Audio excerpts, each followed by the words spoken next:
It's the Alien Conspiracy Podcast. We are your hosts, Agent ETA, Agent Ether, Agent Kruger, and Agent Anderson. Come along as we examine UFO sightings, conspiracies, and all things strange.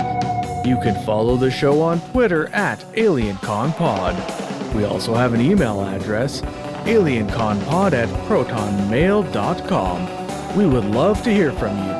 And don't forget to check out our Facebook group, AlienConPod. This week's episode, The Mysterious Heist of D.B. Dan Cooper.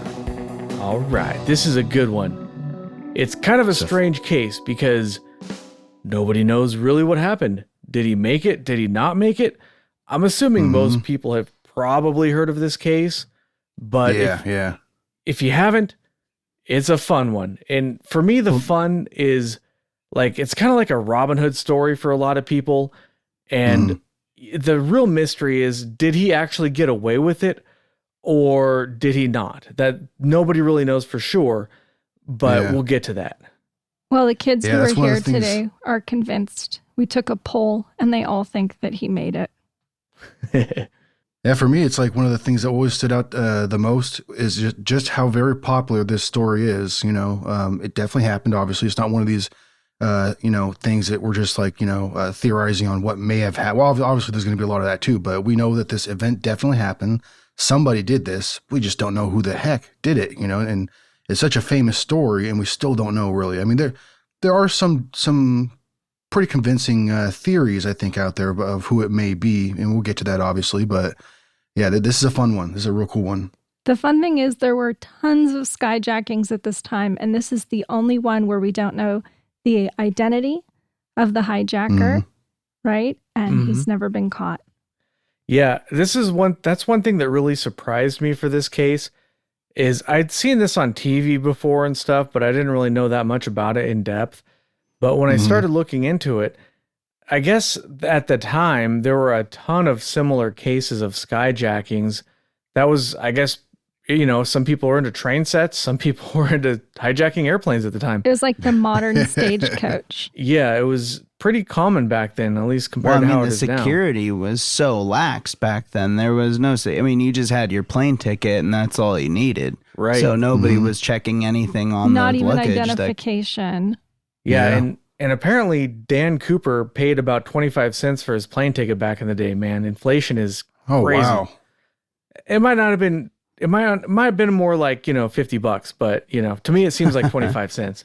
I think it was $20. I would say like the most plausible way to compare, I don't know, I'm going to start over there, but Richard McCoy Jr., he was the one that pulled it off. So that's why it's so plausible in my head that DB could have done the same thing. Or if not, that could be DB himself as Richard McCoy, Yeah, the real McCoy. We'll get to that later, I'm sure. But he's one of the foremost possibilities as to who could have actually been DB Cooper.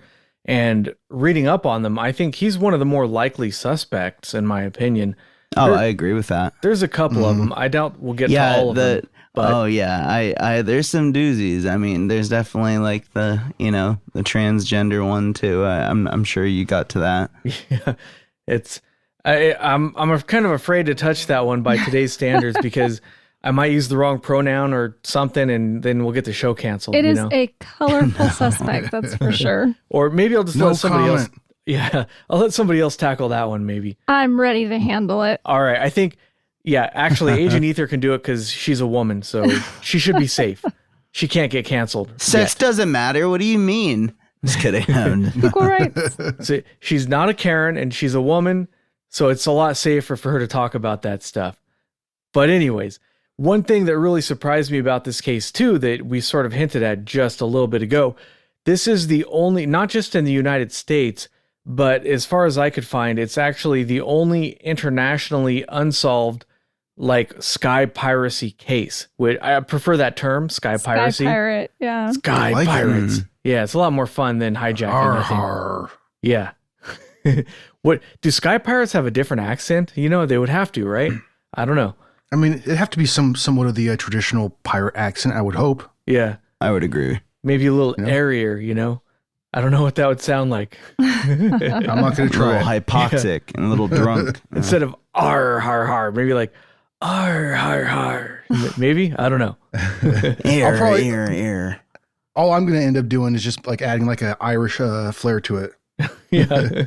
Har har. People have Hey, Messiah pirate commented. that I am. People have commented on our accents, and these comments were not favorable. Really? Well, the Oh. comments I saw were, "Your accents are really good. Please keep doing them." I don't think that's true. I might have written that particular review, but you know, I think my accent was the best. That's what they were trying to say. Oi, could- dickhead. could be. All right.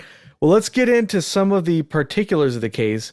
I'm going to go over just the very basic scenario, and then we'll get into some more details after that.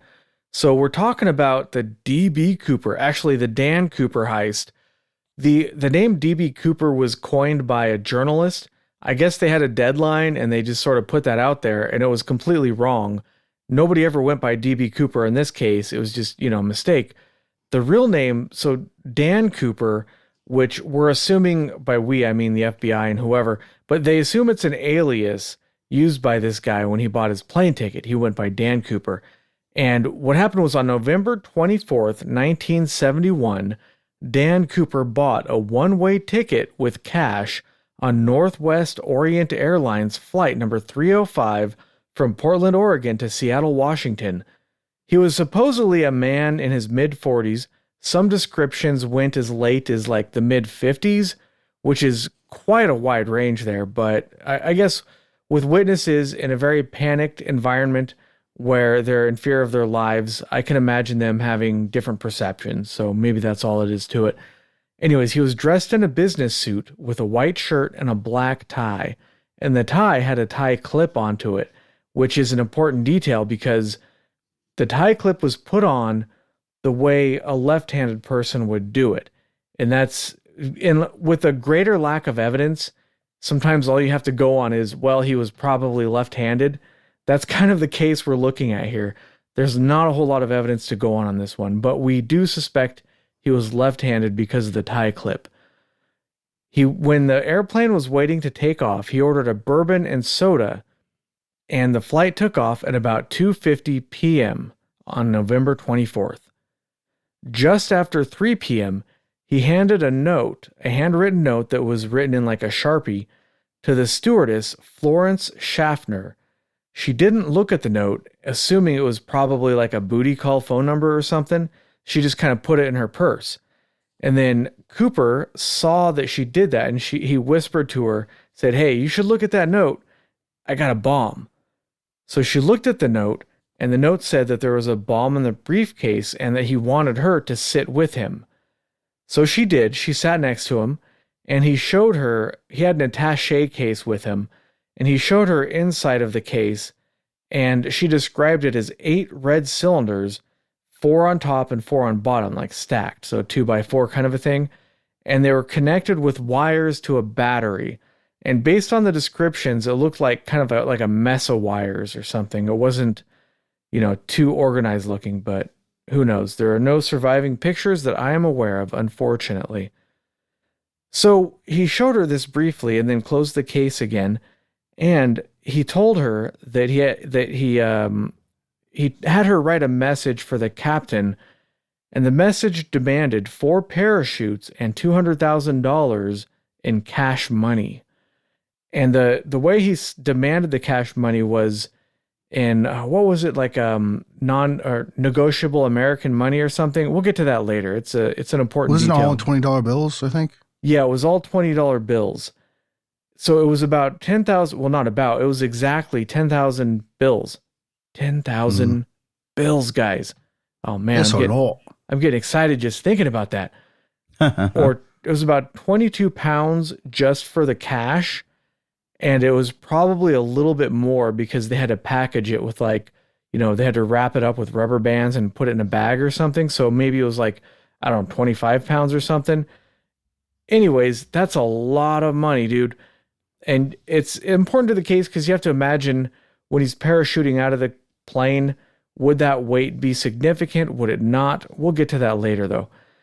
So while they were in the air, the plane circled for about 2 hours near the destination to give the authorities time to get their parachutes and money, because I'm guessing most police departments don't just have a ready supply of parachutes and $200,000 of cash. At the time, that was more like 1.5 million. So that's kind of a lot of money to have sitting around. Yeah. The flight attendant, Tina Mucklow, said that during the 2 hours, he was talking with people. He appeared really calm and relaxed. He was very polite and he was well spoken. Which because of the bourbon. Yeah, it must have been, right? He actually supposedly, the stewardess said he ordered a second bourbon and paid for it and tried to tip her, but I guess she didn't accept the tip or something. But hey, he's a class act. There's nothing wrong with that. I was actually watching one of her interviews, and she was describing him as cordial, a bit impatient sometimes, but other than that, not very, not violent, not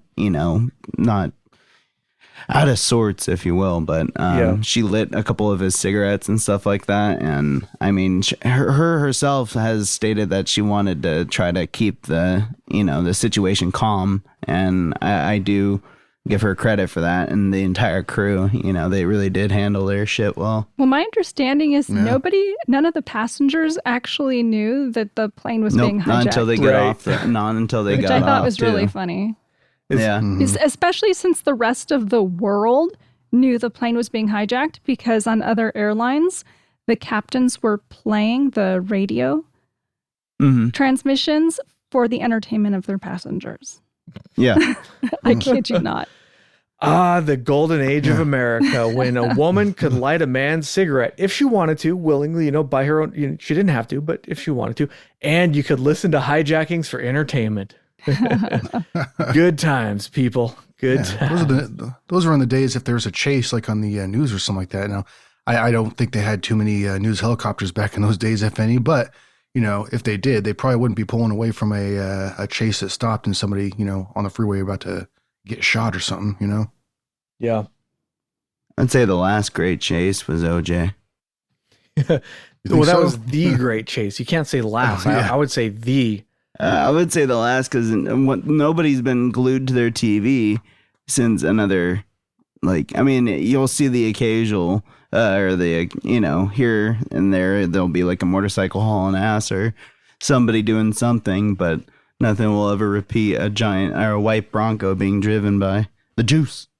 Well, it was, that was OJ, man. If maybe our younger watching that on TV as it's happening. Yeah, maybe our younger audience may be unfamiliar, but back in the day, man, OJ was the shit. He was as big as big gets, I didn't know who he was. He was in Naked Gun. He was in Naked Gun with Leslie Nielsen. Come on, I had no idea what was going on when I was watching that. It was just another car chase. It was definitely a blur for a bit, but well, Agent Ether was raised under a rock, apparently, so you have to forgive her for that. It's not her fault. But for everybody else who saw the Naked Gun movies or was not under a rock, OJ was a pretty big deal. But anyways, back to the case. This to me was actually one of the more important details that is not often talked about, but the fact that he was so calm during this incident, just put yourself in that place. Like, if somebody dared me to go ding-dong ditch my neighbor's house right now, I'd be crapping my pants, let alone hijacking an airplane. People. I think that your average person, you take 10,000 people of average people, you have them hijack an airplane, none of them are going to be calm doing it. Like, out of 10,000 people, zero, right? And they're also not going to have the skills to do it either. This is an exceptional individual we're talking about here.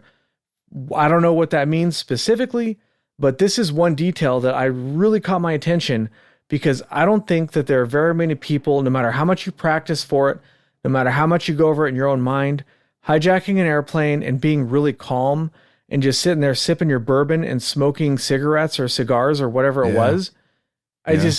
That's just a detail that really stuck out to me, because I just can't imagine very many people being able to do that.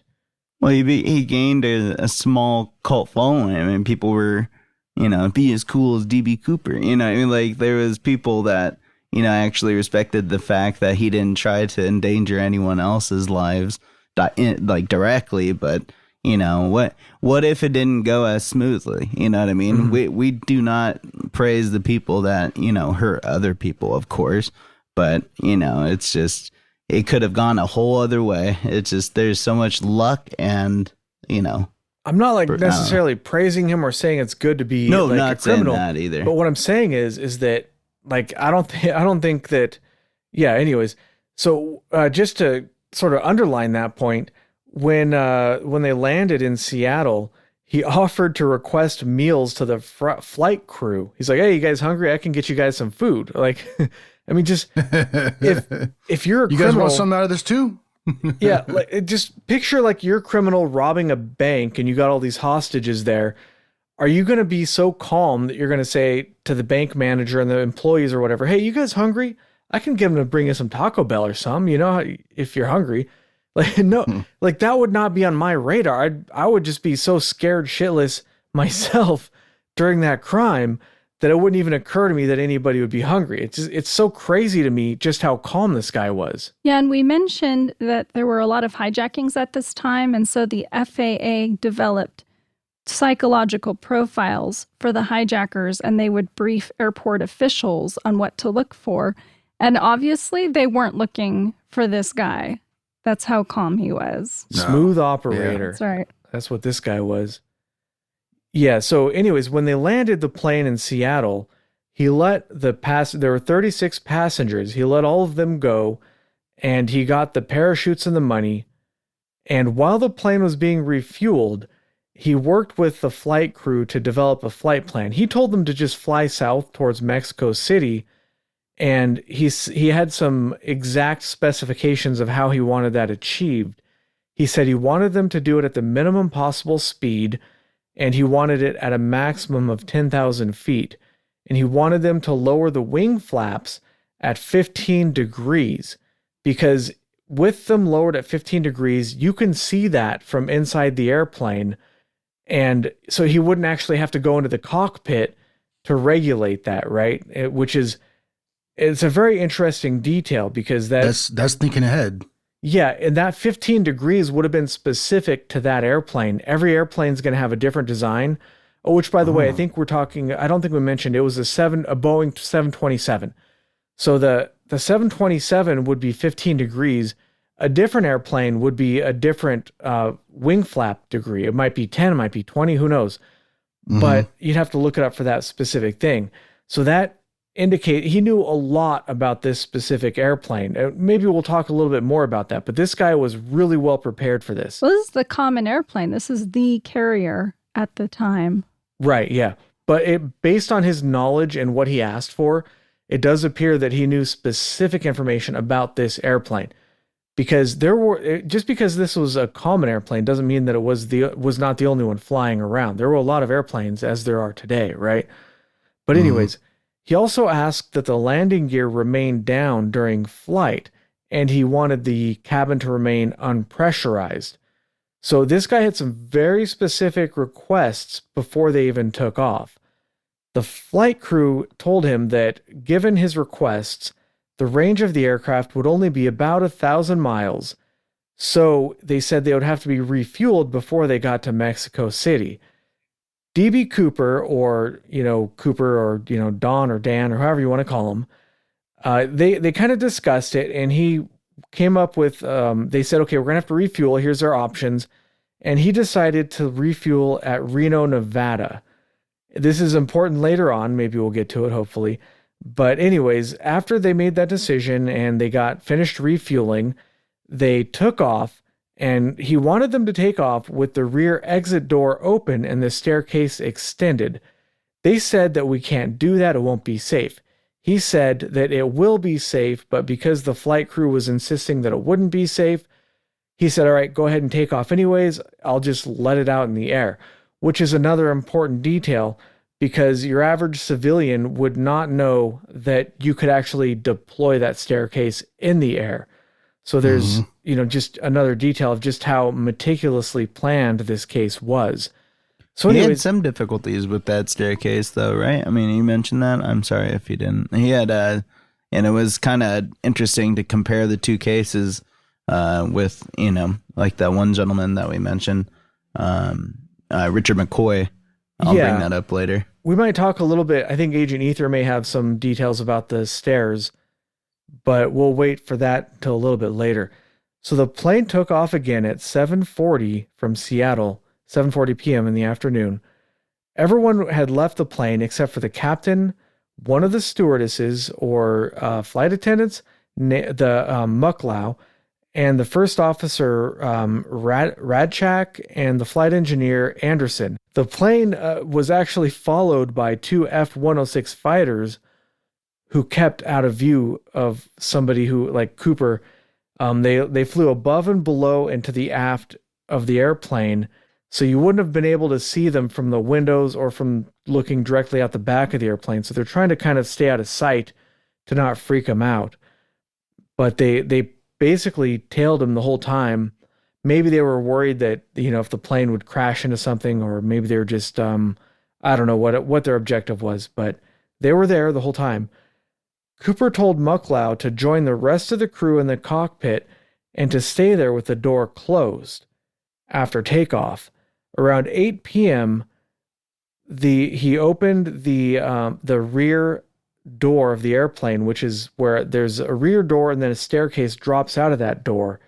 He opened that around 8 p.m., and we're not 100% sure when he jumped out of the airplane, but our best guess is at 8:13 p.m., the tail section had a large upward movement, and they think that could have been Cooper jumping out. And the reason they think this is because the way the stairs work is it's kind of like a spring-loaded kind of a deal, and it kind of bounces around if it's not locked into place. So in the air, with the airstream coming by at 10,000 feet at about 170 knots, the stairs are not going to really come down by themselves all that well. So what happened was you have DB Cooper with all of the stuff he's carrying, which is 2 parachutes and the money and, other miscellaneous things probably. They estimate it was somewhere in the ballpark of 200 pounds. That's going to cause the stairs to go down. And then once he jumps up, they're going to go back up like they're spring loaded. And they did an experiment using like a sled or something that they shoved off of a 727 in midair, and it replicated this bump that the tail section had at 8:13. So we don't know for sure, but the best evidence suggests that he jumped out of the plane at 8:13 p.m. So if that's true, it kind of limits where he could have jumped out, the search area, if you're going to try to look at him. And this time the plane was over the Lewis River in southwest Washington, and it's just near the border north of Portland. So after that, the crew was able to land the plane safely in Reno, Nevada at about 10:15 p.m. DB Cooper himself was never seen or heard from ever again. The FBI looked at over 800 suspects. They eliminated eventually all but about 24 of them, and they followed up on thousands and thousands of leads. After the event, the authorities searched on foot with helicopters, with boats on the river. They checked knocking on doors with some of the farmhouses in the area, and they never found any trace of him or the parachutes or anything else. Not a single trace was ever found of this guy, which is kind of surprising considering the extent of the search efforts. The FBI did their own aerial search using planes and helicopters. They searched the entire flight path of the 727. They did end up seeing some broken treetops and some plastic and some debris, but none of it was ever connected to this particular case, unfortunately. In 1972, after the spring thaw, the FBI, aided by 200 Army soldiers, Air Force people, National Guardsmen, civilian volunteers, and some other miscellaneous people, did a ground search for 18 days in March and 18 more days in April, and they didn't find anything. A marine salvage firm used a submarine to search Lake Merwin in the area, which is about 200 feet deep, and they didn't find anything. That's just a couple of highlights, but there was a lot more search efforts that I just kind of glossed over there. By some estimates, this was maybe the biggest search effort ever in the history of the United States, and they didn't find anything. They found like that movie. We ain't found shit. Yeah, you know what I'm talking about. Yeah, Spaceballs, comb the desert. Yeah, exactly. Comb the desert. Yeah, that's pretty much what they found is shit. Another scene that might not be necessarily acceptable today.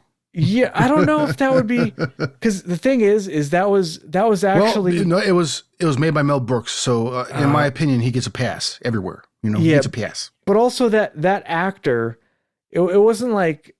Well, anyways, let's not get onto that tangent. Anyways, I agree. A really good movie. I suggest everybody go watch it. If you haven't seen that movie already, what the hell's wrong with you? There's so many quotable moments. You idiots! You caught their stunt doubles. Yeah, it's awesome. Oh man, the movie. I see your Schwartz is as big as mine. It's like so stupid, but so funny. Now that we're on the tangent, I got to say my favorite moment in that movie, ever since I've been a kid, and I saw that guy, I forget the guy's actor, you know who I'm talking about. He was in the Police Academy, which shame on my parents for letting me watch the Police Academy as a child, because definitely not child appropriate, you know. No, Bobcat Goldthwait back in those days, no? Well, if you haven't seen the movie, just as an example, one of many, many examples of this movie, near the end of the movie, I think the guy, who was it, was that guy who's in all those National Lampoon movies, I think. Anyways, the police commissioner is giving. I thought you were gonna. At first, I thought you were gonna reference Michael Winslow, the guy of A Million Voices or whatever the hell, or Noises, or. Yeah, that's definitely who I'm talking about. I forgot his name. But I'm talking about. Yeah. No, that's Michael Winslow, man. Yeah, I'm talking about why the Police Academy movie is the first one. Why it was so inappropriate for children. Just one example is at the end of the movie, the commissioner guy or whoever is giving a speech to the graduates, and somebody as a gag had hired a prostitute to be under the podium. Oh, yeah. As a child, I had no idea what was going on. He was just giving a speech and making funny noises. But what's really happening in the movie is the prostitute is giving him a blowjob while he's trying to give a speech, right? So that's the kind of movie it is. Children should not be watching it even today. You know, it's every bit as inappropriate. But anyways, yeah, in Spaceballs, that comedian is like, he makes all those noises. They're talking about jamming the radar and stuff. I've always been a fan of that guy. I haven't actually seen any of his stand-up, but in movies, I just can't believe the sound effects he does. It blows my little mind. It whoops my fragile little mind. Yeah. I've seen some of his stand-up. His stand-up's actually pretty solid. Yeah. It's not like it's if you like a dirty stand-up, like really like a hard hitting stuff or whatever, people that don't hold back at all, like his stuff is a little bit more family friendly, or a lot more really, but it's still good humor, you know. I just trip out all those sounds he can make. It doesn't seem real. He's the only I know that there's a lot of other people out there that are talented in this realm, but I ain't never seen anybody on his level before. You know, it's amazing that you can be so impressive by just making different noises, you know? Yeah. Crap. If he had that level of skill, like in anything else, like sports or business or whatever, then he'd be like Bill Gates or something. That's how good he is at making those sounds, right? But all right, where were we? Let's get back to the case. See, I told you that's why I didn't want to go on no tangents. But hey, you know what? It's all about the tangents.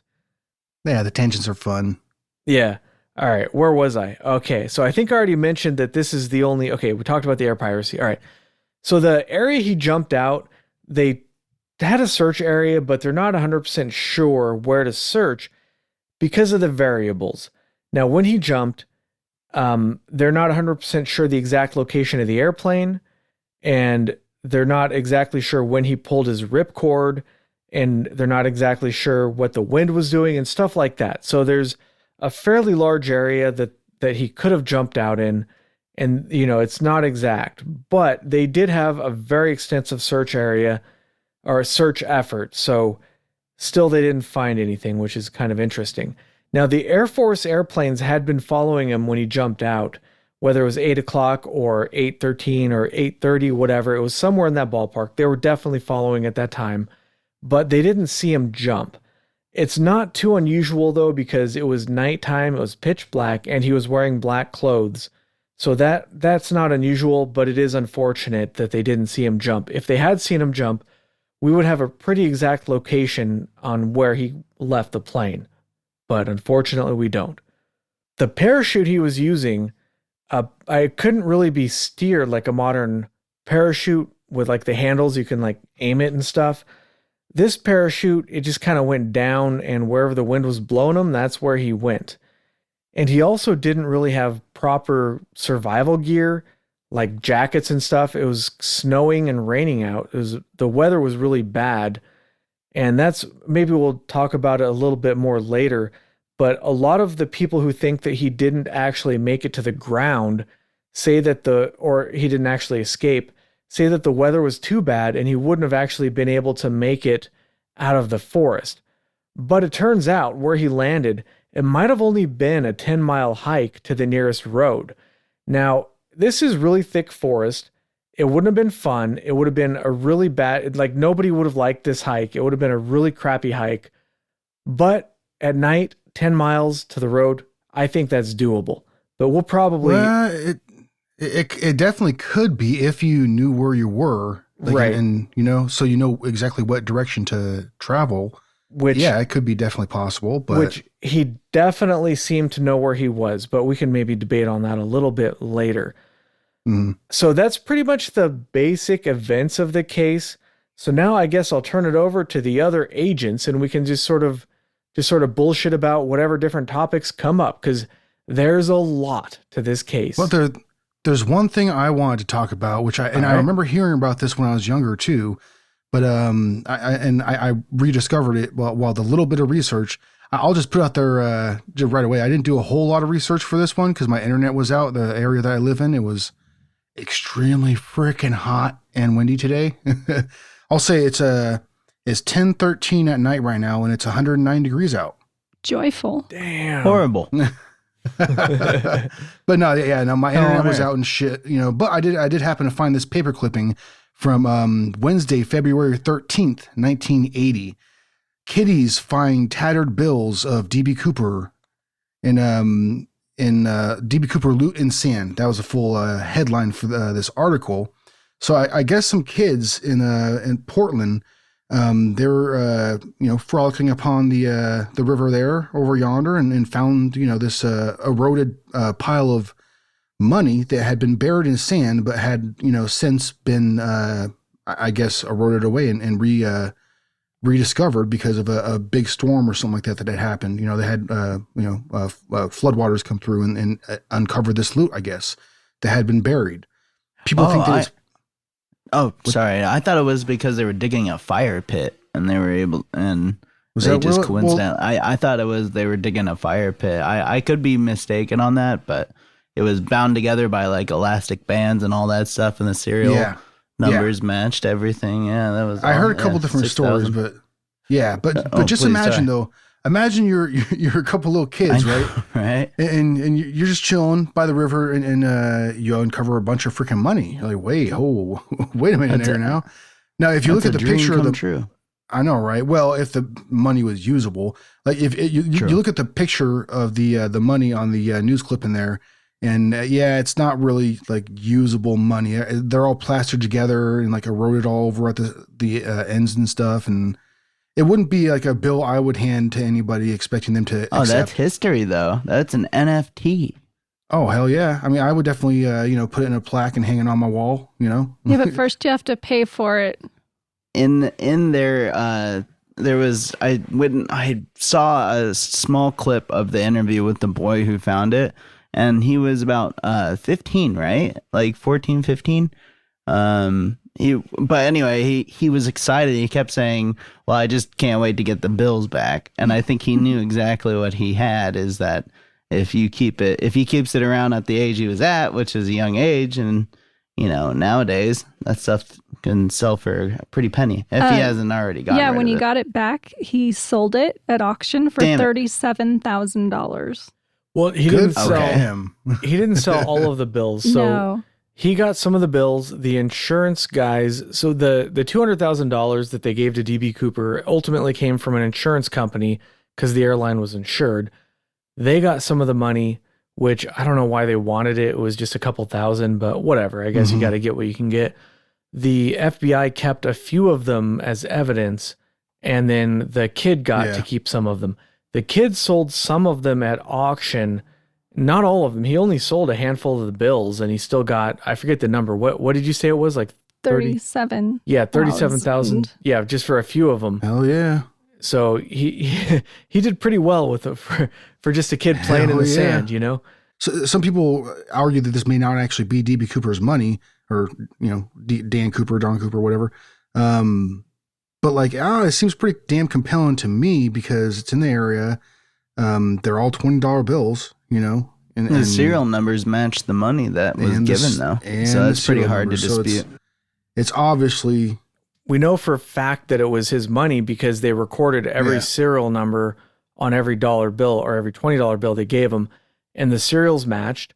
They were in the order that they were given to him. So the bundles had not been shifted around or whatever. All the serial numbers were still in the same order that they had been given to him during the, you know, hijacking.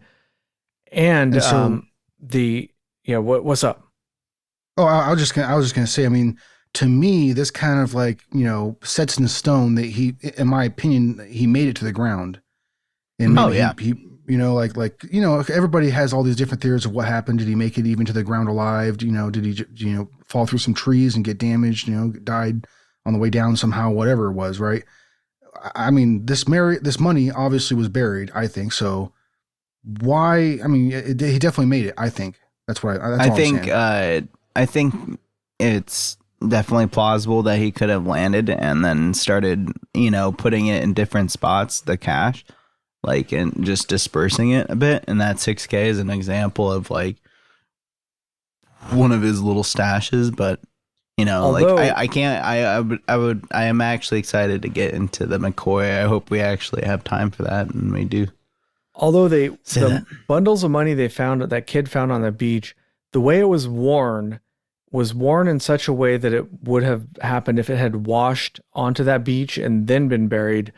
Not if it had been buried by hand, it would have looked a little different, like the way the corners and everything were worn. That's right. I saw a map where a gentleman that pointed out how he ditched it and it could have floated down. Oh, damn it. I forgot about that. So they think that money washed down that river, and they also think that it's possible that he had dropped that money from the bag on his way down. So the money itself that was found actually kind of raises more questions than it was answered. There's even like they're not 100% sure when it washed onto that shore, because you have the rubber bands that were holding the bundles together were still there, and given the timeline, the rubber bands, if they had been above ground, would have degraded in a certain amount of time. There had also been like dredging operations in the area, and I don't really want to get into the bundles too much, but there's a lot of controversy in the sense that they're not 100% sure when that money arrived there and how it got buried in the sand. It was not buried that deeply, but the best evidence suggests that it sort of washed there from the river.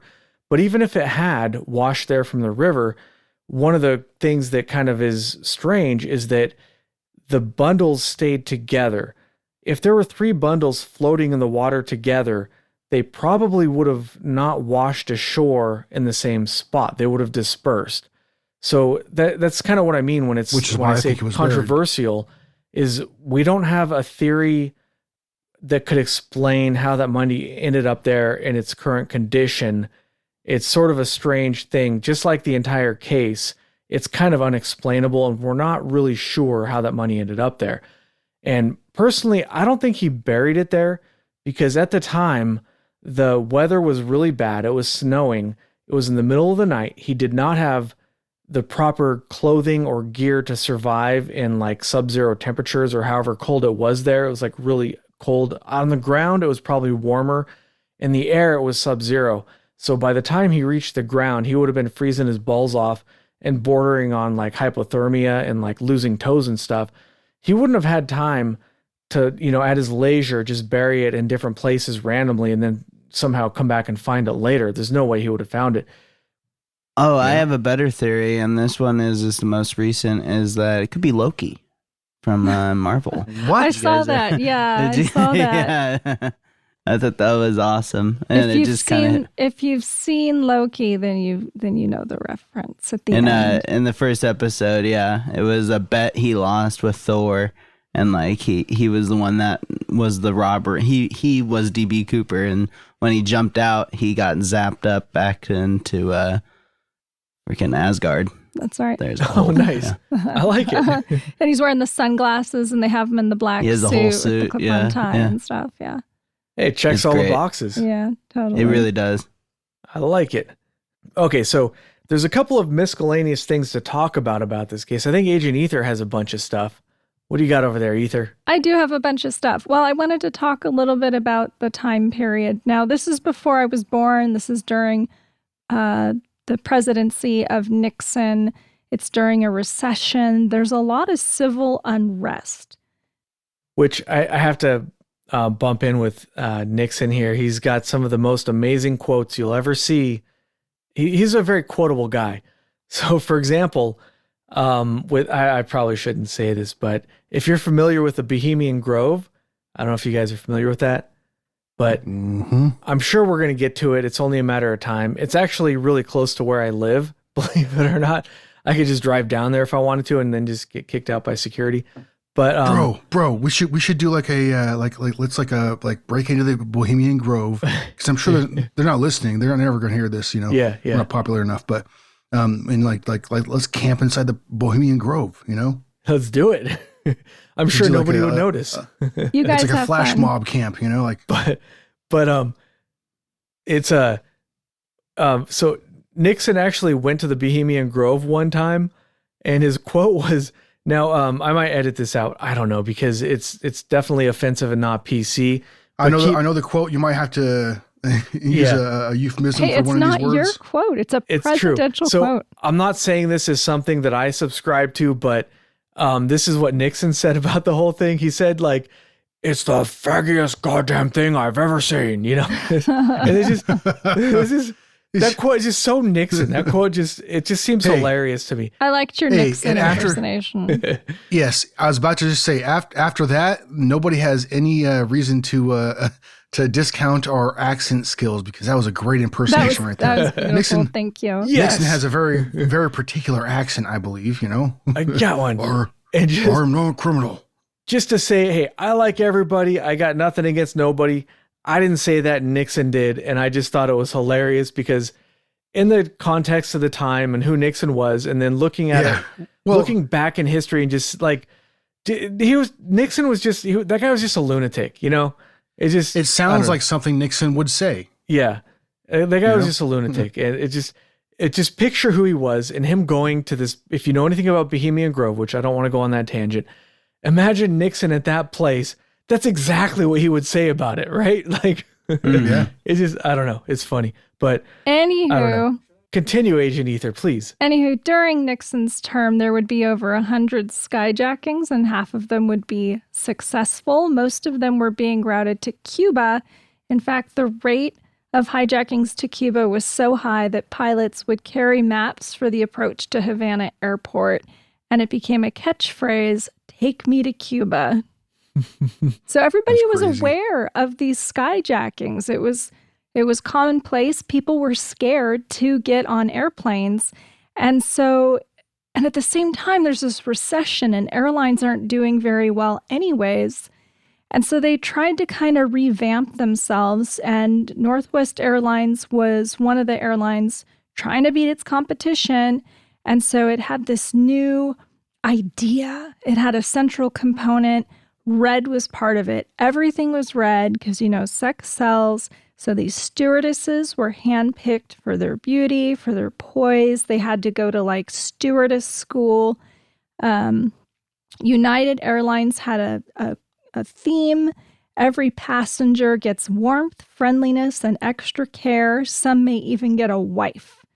And Braniff stews were nicknamed Poochie Galores after the Bond girl from, what was the Bond film? I don't. Gold- Was that What was her name? Goldfinger. So it was actually a Pussy lot Galore. of vagina?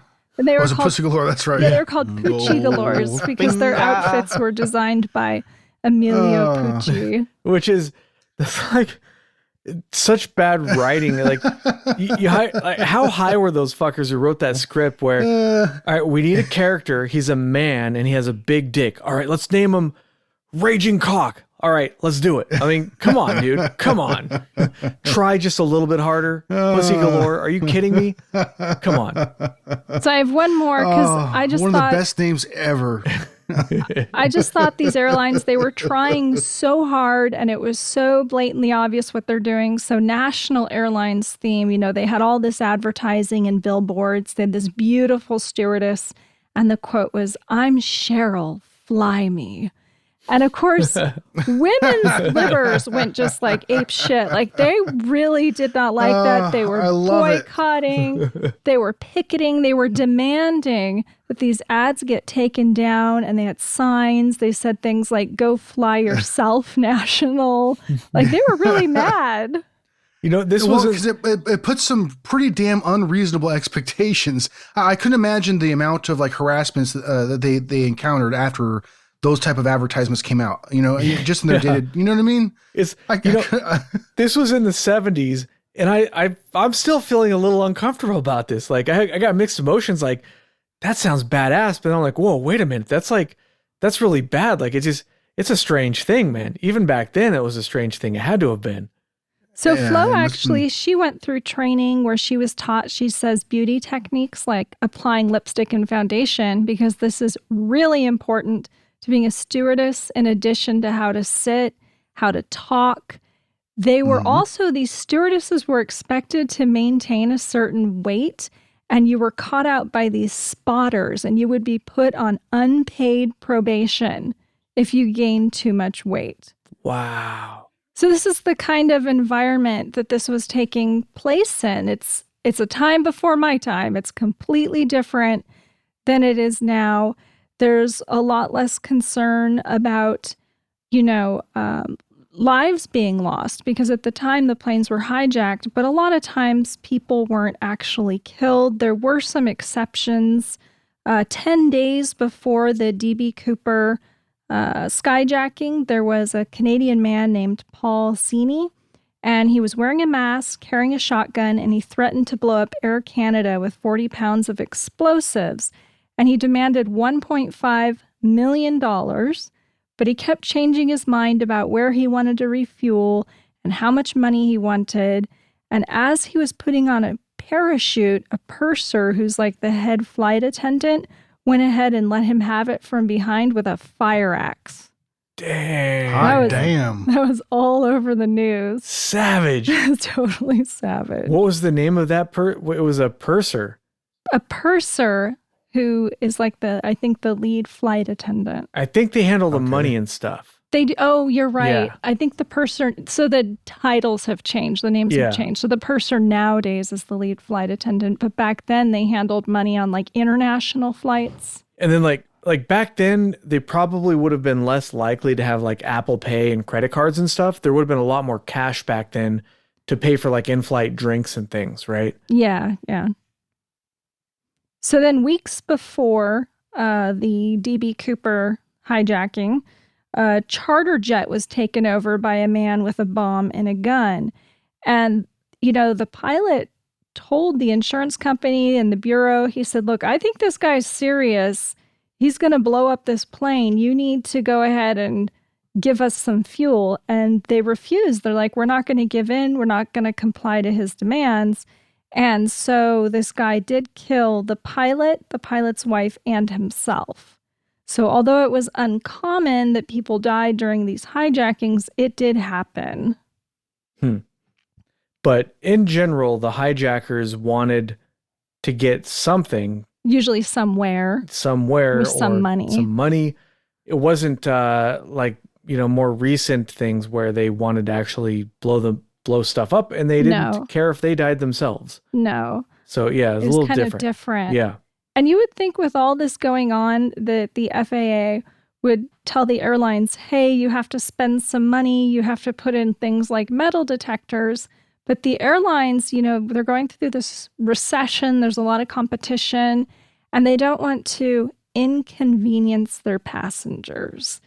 So they don't. The security is left up to each individual airline. And not only that, how they handle the hijacking situation is also left up to the airline. So if they want to comply or deny the hijacker's request, that's not up to the police or the bureau. That's up to like the president of the airline. So wait, back up. So there was a time, this didn't happen here, like on Earth? This happened in an alternate dimension? Because you said that the airlines cared about inconveniencing their customers? That didn't happen here. That's what they said. They didn't want to inconvenience their passengers. No. Alternate timeline. That's an alternate dimension. That's not, I don't believe that actually happened here. Hey, well, planes used to be a lot different. If you look at just the room, the leg room on the plane. You actually got customer service back then? Yeah, exactly. Wow. Because I feel like I don't fly that often, but every time I fly, I feel like, from start to finish, it's nothing but middle fingers the whole time, right in my face. That's my experience of flying. I don't do it unless I absolutely have to, because that's how bad it has gotten. It's just hard to imagine a time when they actually said, oh, well, maybe we should treat our customers good, right? That's crazy to me. Anyways, sorry. So in the case of Dan Cooper, it was actually President Nirop who said, you know what, the insurance company is going to cover this. Just give the guy his $200K and go along with whatever he wants to do. And so that's why he was given the money, whereas, other hijackers weren't even given fuel. It was the president who made the decision to go ahead and comply, even though the Bureau was against it. They didn't want to go along with it.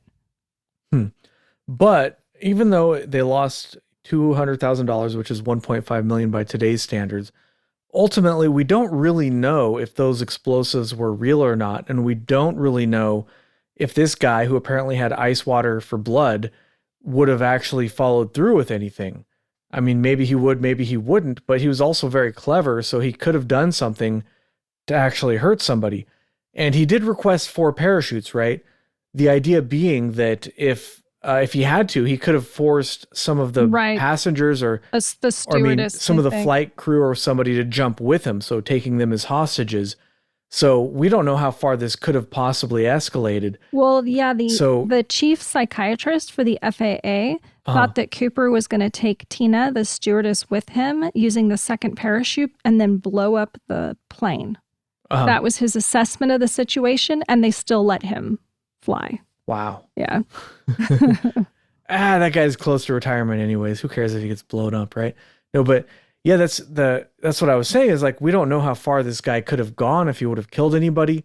Somebody who's going to be that calm during a hijacking, he could put a cap in somebody's head without even thinking about it, probably. So it's probably a really good thing for those people that he went along with the demands. The president went along with the demands. In the long run, I don't think it's a good thing to go along with the demands, because it just encourages more crime, I guess, in the long run. But in this specific case, maybe things could have been much, much worse if they didn't give him everything that he wanted. Perhaps. So I just wanted to mention a couple of interesting facts, too. Cooper was actually carrying Benzedrine pills for the crew. You know what those are? Those are to keep them awake. He said he didn't want the crew falling asleep. I don't think he ever gave them to the crew, but man, this guy was prepared for different eventualities as well. Like, not only did he know what he was doing, but I feel like he might have had some contingency plans in place. He had everything planned down to meticulous detail, to the point where, like Ether just said, he planned stuff that he didn't actually have to do. He had an A plan, plan A, plan B, plan C, and plan D. This guy was ready to go. Yeah, he really was. And he was very careful. When the airplane landed initially, he had the stewardess close all of the blinds so that he had to turn off the lights. He put the passengers out, but he remained very calm. Somebody even came back for like a briefcase that they left behind, And he seemed slightly agitated, but he kept his cool and let the passenger get back off. Yeah. Oh, here's your brief. What could possibly, if I was, there's nothing I own that I would go back. If somebody had hijacked an airplane with a bomb. But they didn't know. They didn't know the plane was being hijacked, remember? Oh, yeah, that's crazy. They led them to this bus when they got off the tarmac, and they took a roll call to see who was on the bus, and the only person missing was Dan Cooper. That's right. I forgot they didn't know. That is such a crazy... How slick was this guy? Man, this guy was so slick, he hijacked an airplane and nobody even knew. Well, the pilots called back and they asked him, they said, what would you like us to do? The passengers are getting impatient because they were circling the airport waiting for them to get the parachutes and the money. And they said they had some mechanical issues. And so they didn't know what to do. And they're like, well, let's ask him. Let's ask Dan Cooper what he wants to do. And basically he said, let's keep this to ourselves. Mm-hmm. So they didn't know. Yeah, I also read that when he was on the ground and they were refueling, the reason he wanted to close all the blinds on the windows was he was worried about police snipers. And he should have been, because there were police snipers. So, but the point is he thought of everything. Like he didn't miss anything with this plan. And that's probably why this is, to this day, still the only unsolved case of air piracy, because this guy was so incredibly thorough, just unbelievably thorough. Every single detail he had foreseen in advance. He knew what was going to happen, and he executed his plan perfectly. Yeah, he did ask, however, when the money came on the plane, he was upset because it didn't have straps. It was just like this sack instead of the type of backpack he'd asked for. So he had to improvise, and he did it so coolly and calmly. He took a parachute and he cut the straps, they're called shroud lines or cords, and he tied it around the canvas money bag to secure it to himself. And he was just very calm and collected about it, according to Tina. And then he wants to lower these aft stairs, and that he wasn't sure exactly how to do. So he had her show him how to operate them until he understood how to do it. And what he really wanted her to do was to stay back there with him and operate it while he jumped out. But she was really scared she was going to get sucked out. And even though he was trying to tell her that because of the conditions he'd specified for the airplane that she would be fine, she was so scared, he's like, you know what, it's fine. Just go into the cockpit and I'll take care of it myself. And again, how could he possibly know that? Your average person would have no idea what conditions would exist that somebody would get sucked out of an airplane, right? Yeah. But I don't know. How fast would the airplane? Is that even possible? Would you get sucked out? At what speed? At what altitude? I don't know. But he knew. I feel like she must have kept her head too, though, not to be hysterical at this point. He's ready to jump out of the airplane. He still has the bomb. Let's not forget. Right. He still has the bomb on him. And so Tina says, what are you going to do with this bomb? And he says, I'm going to take it with me, or I'll leave it here, but I'm going to disarm it. And he sends her to the front, to the cockpit, where I bet she's still scared because he still has a bomb. Yeah. Yeah, she's open about it. You can see a bunch of interviews where she's telling about the experience, and she was even saying prayers for the hijacker, because she just wanted everything to be hunky dory. She was really a gentle soul, really. But is this the stewardess who later became a nun? I'm not sure. I'm pretty sure she did. I wouldn't be surprised. She later became a nun. And just to once again illustrate how meticulous this guy was, you remember the note that I mentioned earlier, that he handed the stewardess a note to tell her to sit down next to him and to, all that stuff. He actually got that note back from her. So the FBI and the government, they don't have that as a piece of evidence because he retrieved it. That's how thorough this guy was, just insanely thorough. Well, the one thing that they kind of dropped the ball on, but they wouldn't, I'm not sure they could anticipate this, but the cigarette butts that he was smoking, he disposed into the ashtray, those weren't collected, and nobody really knows where the hell those went, but I have a theory on that. So I read that they had those at one point, but they lost them.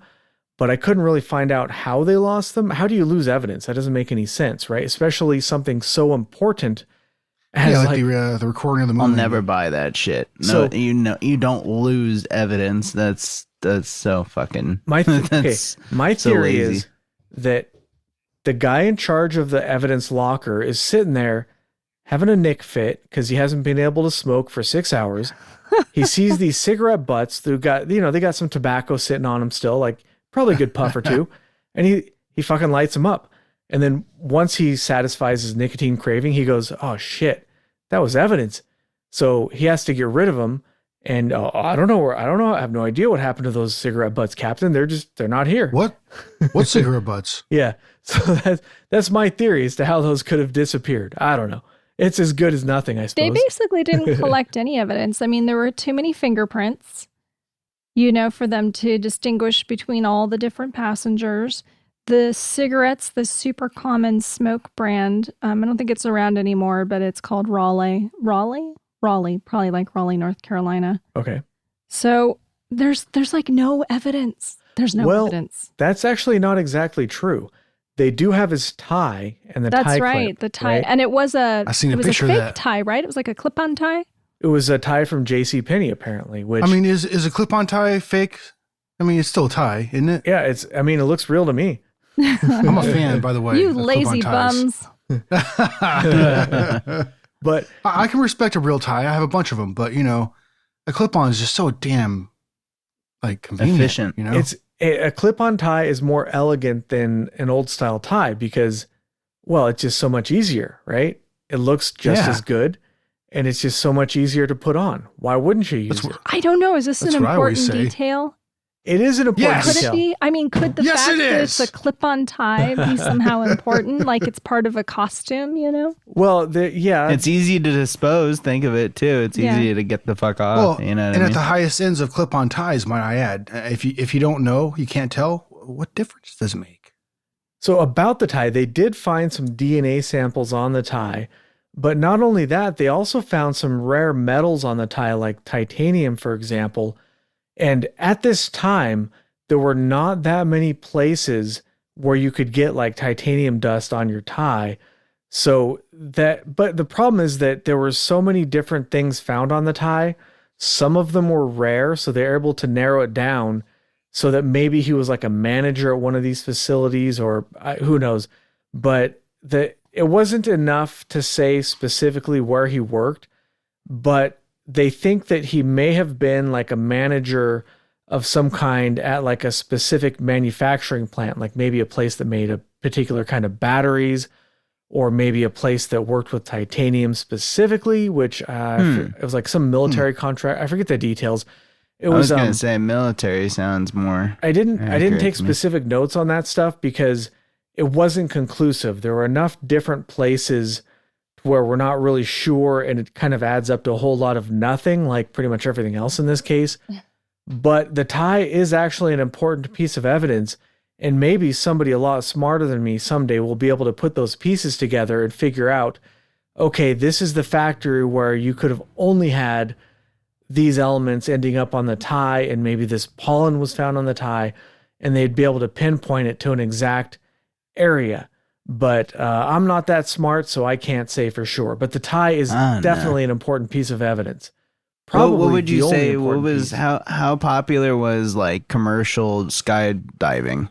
Like where would you like as a hobby? I don't would you know. say I that don't was think it a thing? was. No. Yeah, no, right? I mean, I definitely wholeheartedly believe that he had military training. I mean, to strap up into one of those parachutes as, somebody like Joe Schmo coming out of nowhere, you're going to get those straps wrong or something's off, you know what I mean? Like, and he came with a plan like you guys, have clearly stated, and, a military man doesn't go in, without a plan. So I definitely think he knew exactly what altitude, how to like, where he wanted to jump, how he wanted to jump, and all that good stuff, so Yeah, I think he and was military. He has the training. FBI and some other, prominent investigators who hypothesize about this stuff. It seems like the predominant opinion is that he didn't have the skills necessary to jump out of the plane.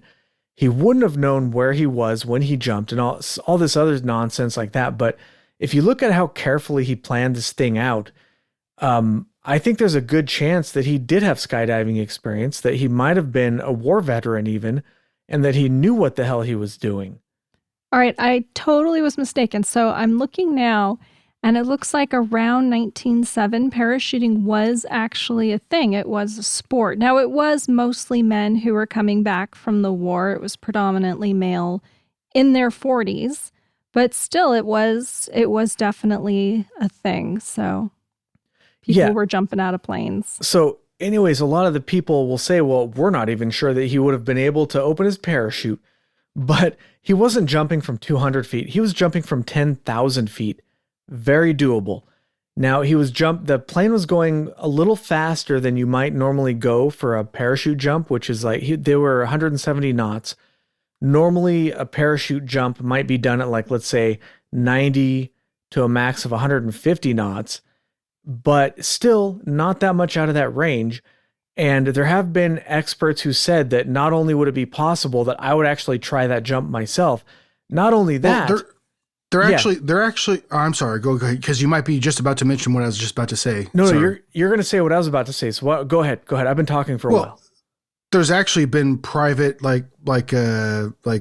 you can hire somebody to go on the DB Cooper flight and jump at the speed he is supposed to be jumping at in the area he's supposed to have jumped in, with the type or similar equipment, obviously much safer now because there has been a lot of advancements, in safety equipment relating to this thing. But you can actually pay to go on the DB Cooper run is what they call it. I'm pretty sure it's what it's called, right? The DB Cooper run. You'd have to pay me to jump out of an airplane. That's exactly what I was going to say. And not only that, but also out of a 727, like real specific. Yeah.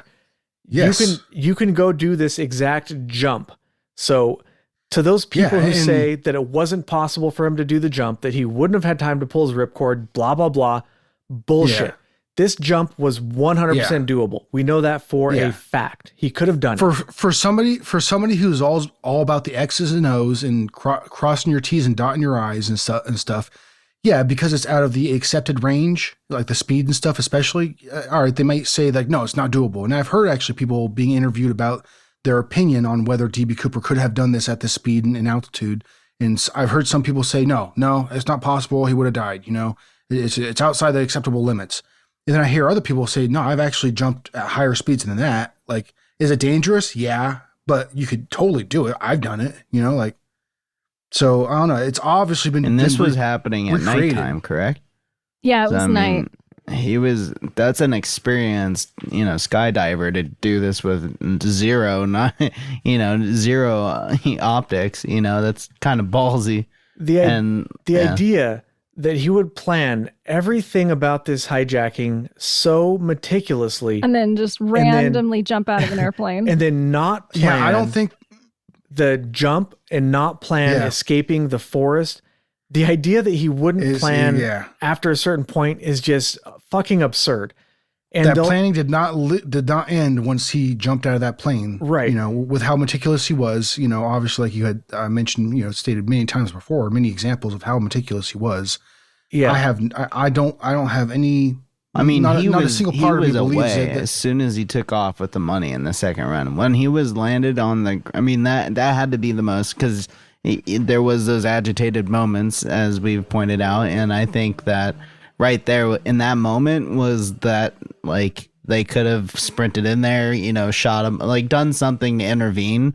But like that was that critical moment where he got the money and he was gone. After that point, he's like, oh, all right, well, this is it. Easy cake work.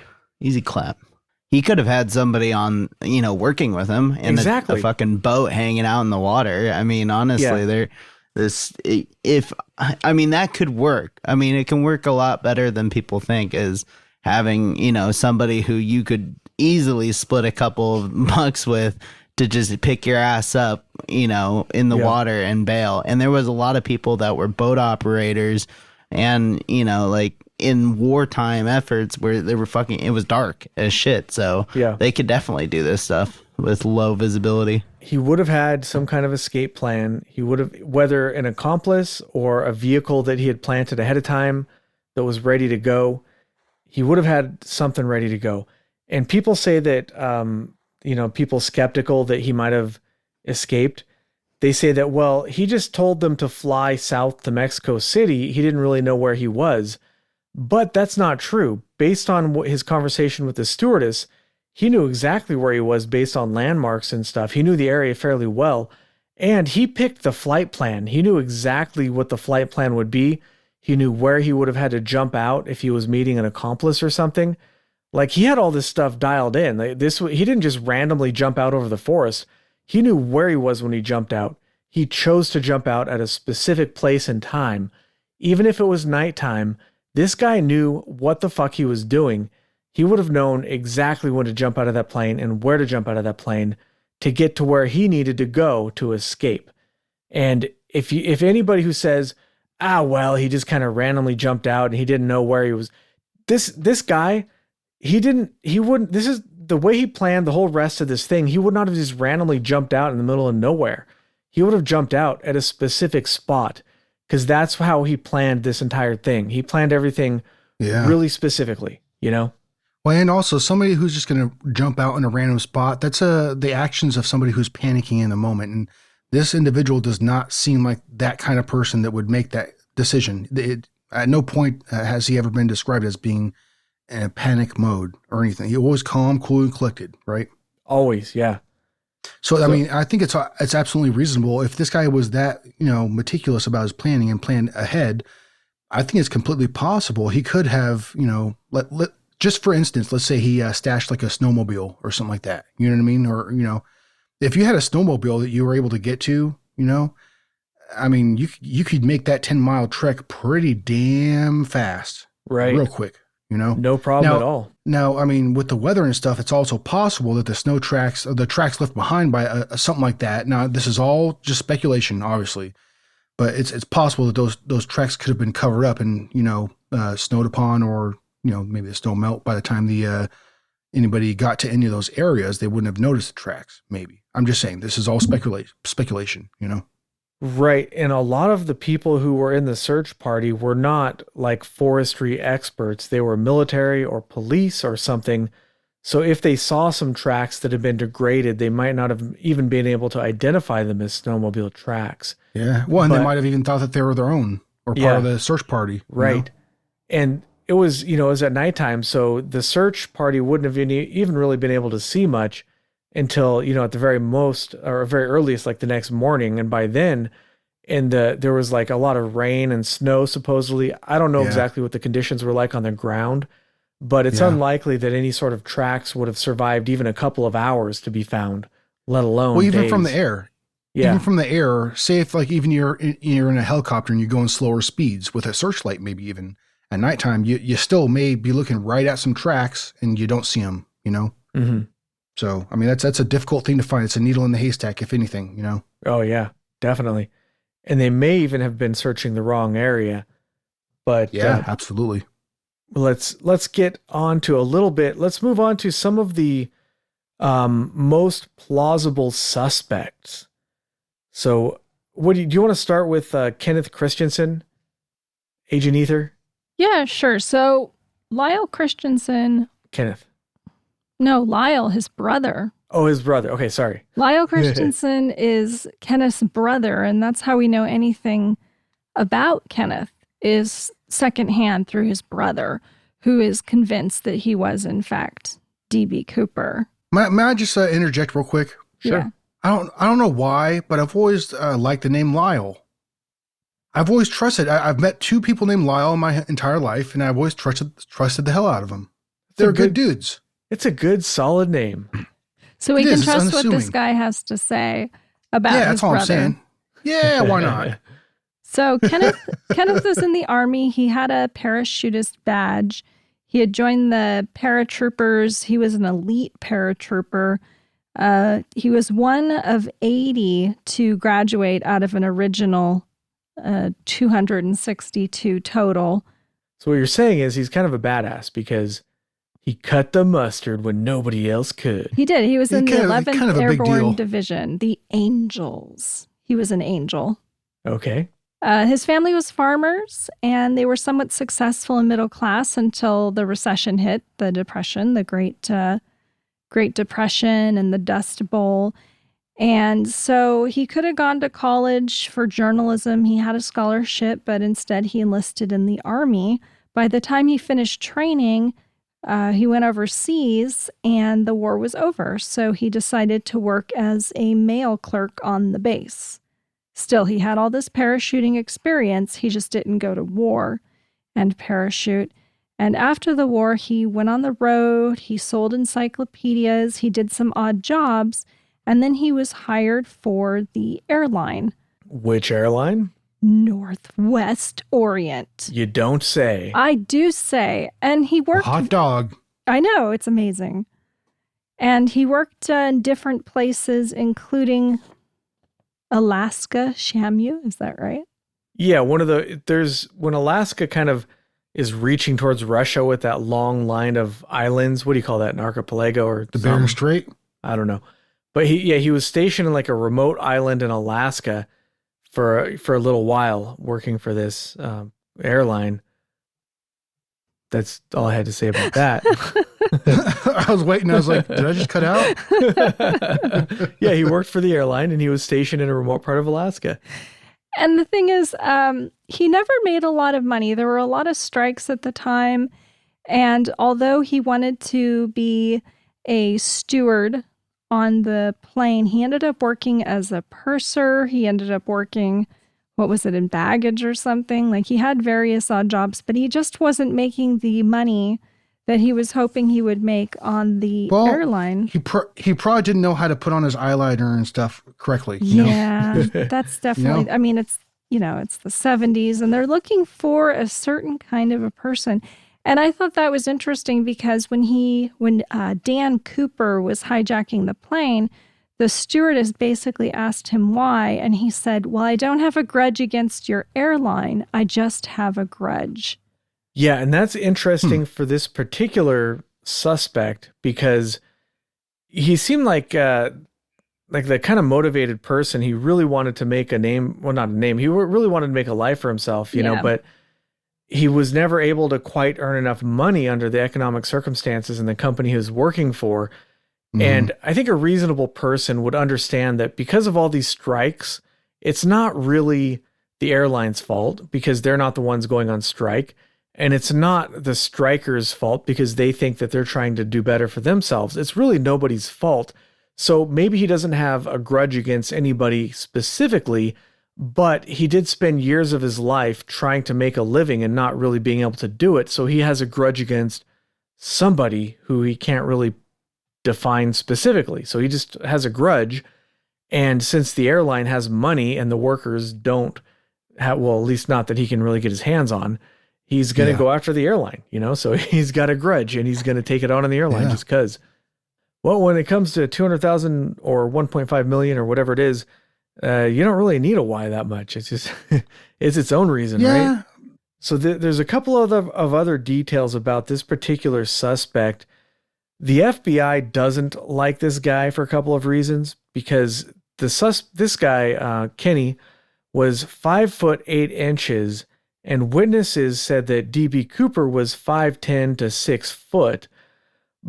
But that's could have been wearing heels. Kind of close enough. He might have been wearing dress shoes with high heels or something. Especially if it was Bobby Dayton. Like we're talking about 2 inches. That's not that far off, especially if I find that estimating somebody else's height is fairly difficult if they're not very close to your height. So if they're shorter by a lot or taller by a lot, I mean, estimating somebody and being 2 inches off, that would not really be that hard to do, because your perspective is you're either looking up or down at them.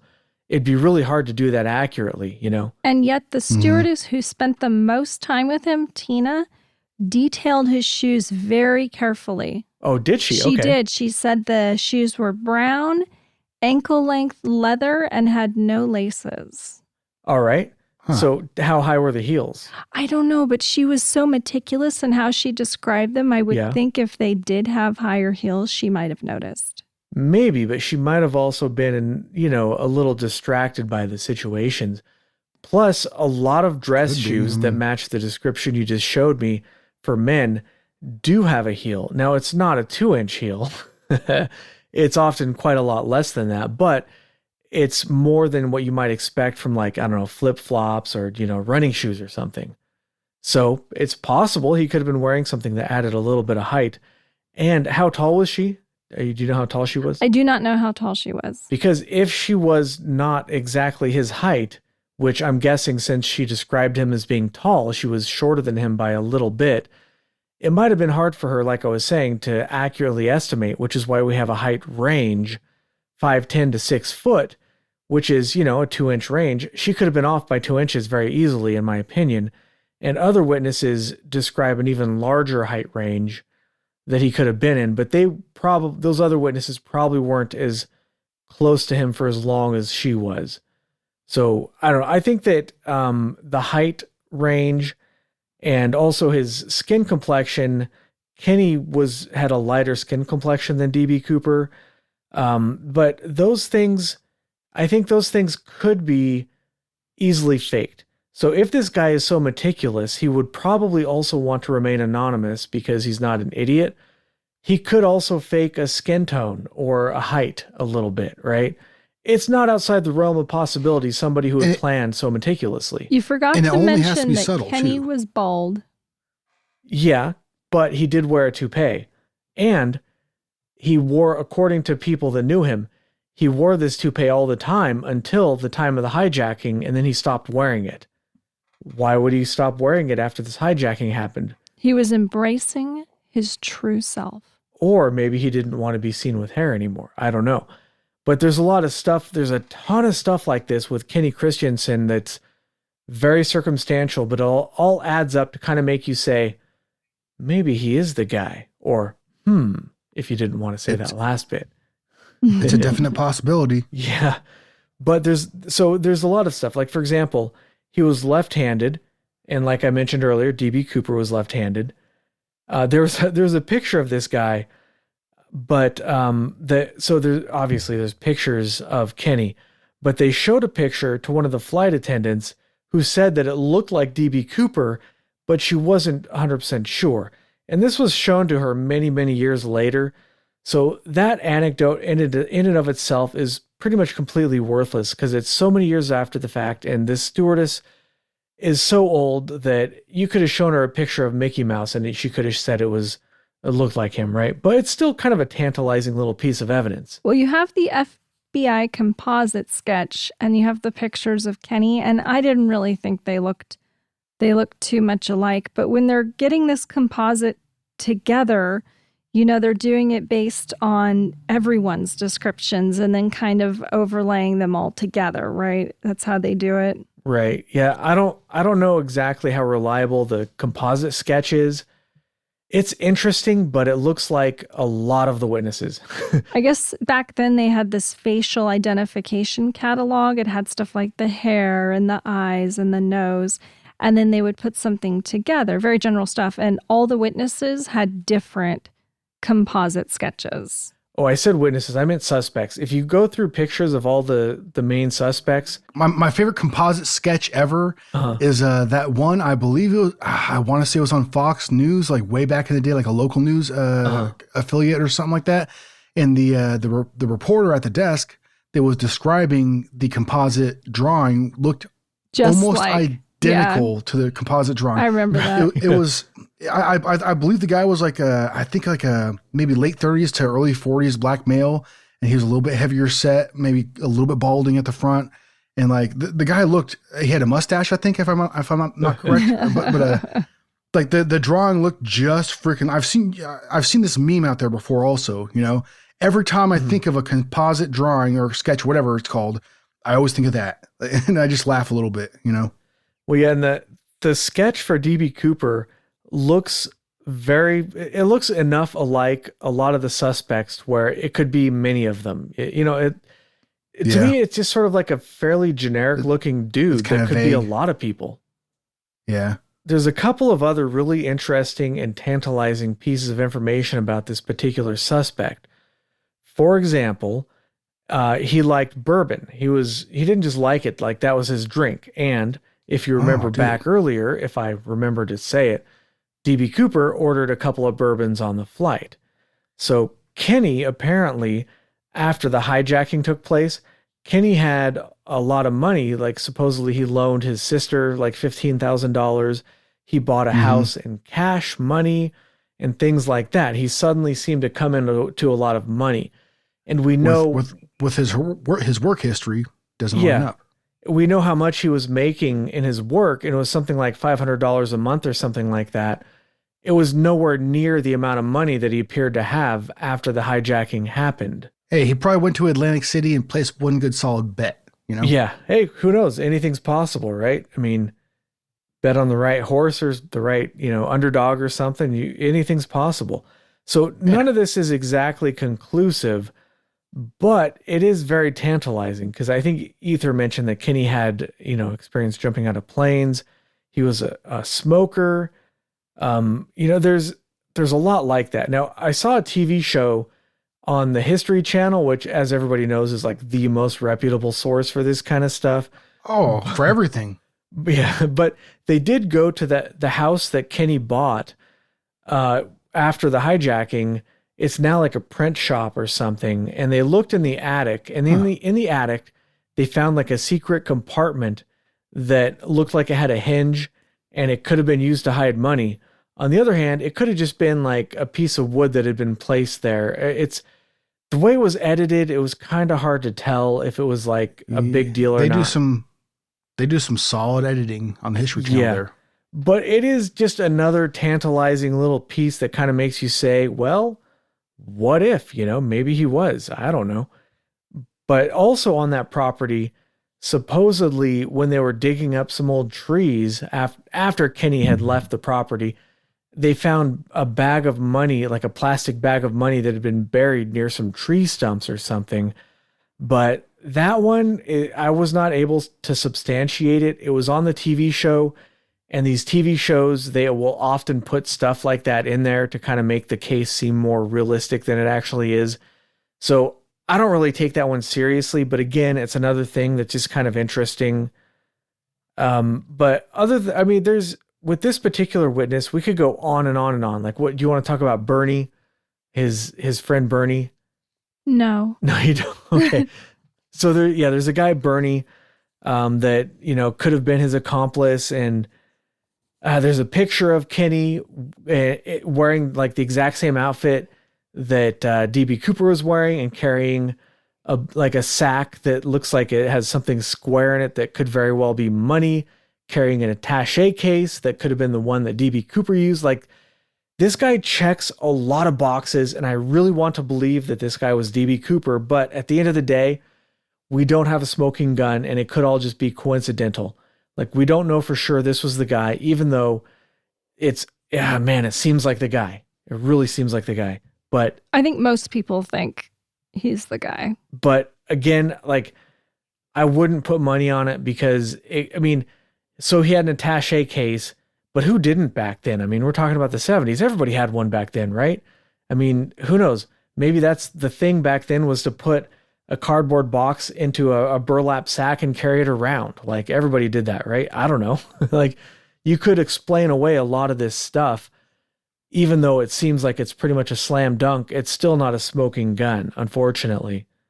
Well, and you'll have to think too, Lyle's getting an awful lot of media attention and maybe some bucks from this. Right. That's another thing, is this guy seemed to want to sell the story. But on the other hand, if you're, like, they interviewed this guy on this TV show, and he was appeared to be living out of a hotel room. So even if I had a legitimate experience, look, let me put it this way. If a TV show, a news program, if somebody for TV interviews you, they're making a lot of fucking money off of that interview, and they're not going to give you a dime. So if I had something important to say on a TV show, I would want to be paid for that, even if I wasn't making it up. just because if somebody's making money on me, I want to be on it, you know? So I can't necessarily blame him, especially because he appeared to be down on his luck and not have a lot of money. So he would be especially motivated.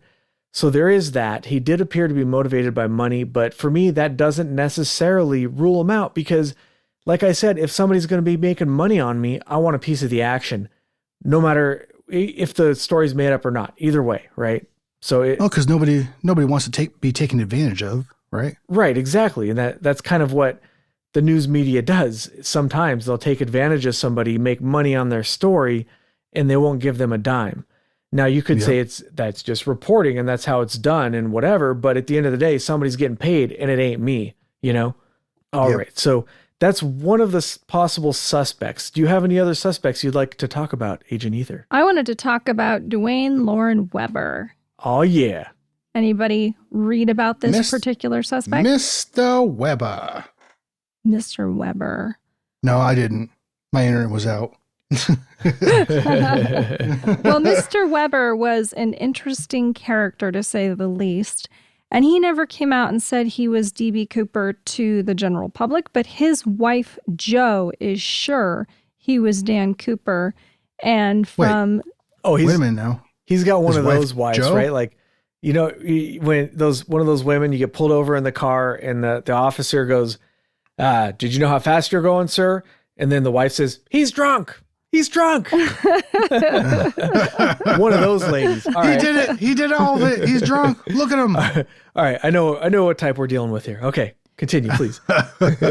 Well, she's one of many, it turns out. He had multiple wives. He had a whole... Oh, my goodness. Well, he had a whole secret okay. life. The thing is, after he died, she found his wallet, and it turns out that Dwayne wasn't even his name. His name was John C. Collins, which is interesting because that was the same as her maiden name. All right. I take it back. I take it back. Wait a minute. Wait 1 minute. This lady was married to this fellow and she had never seen his wallet? No, it was another wallet that she found in his truck. Oh, I see. It wasn't his actual, it was a different wallet. It had his ID, it had an NRA card, it had some sort of paper saying he'd been honorably discharged from the Navy. So he had been in the military, and that he'd been discharged from the San Marino Sanitarium. So he'd done some jail time as well. Well, not just jail time. Sanitarium, something different. Yeah, no kidding. All right, I take it back. Maybe this lady was not so bad after all. Well, I mean, I don't know though, man. Like crazy attracts crazy sometimes too, though. You know what I mean? Like, I don't know, cause she been a little loopy also. I don't know. Maybe after this, she found out he had 3 other wives.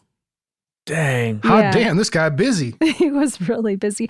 I don't think all at the same time. I think he'd been divorced. Oh, I was gonna say, how could you maintain that? No, he was. Well, he was unless you're a polygamist, right? Or a truck driver. Yeah. So yeah.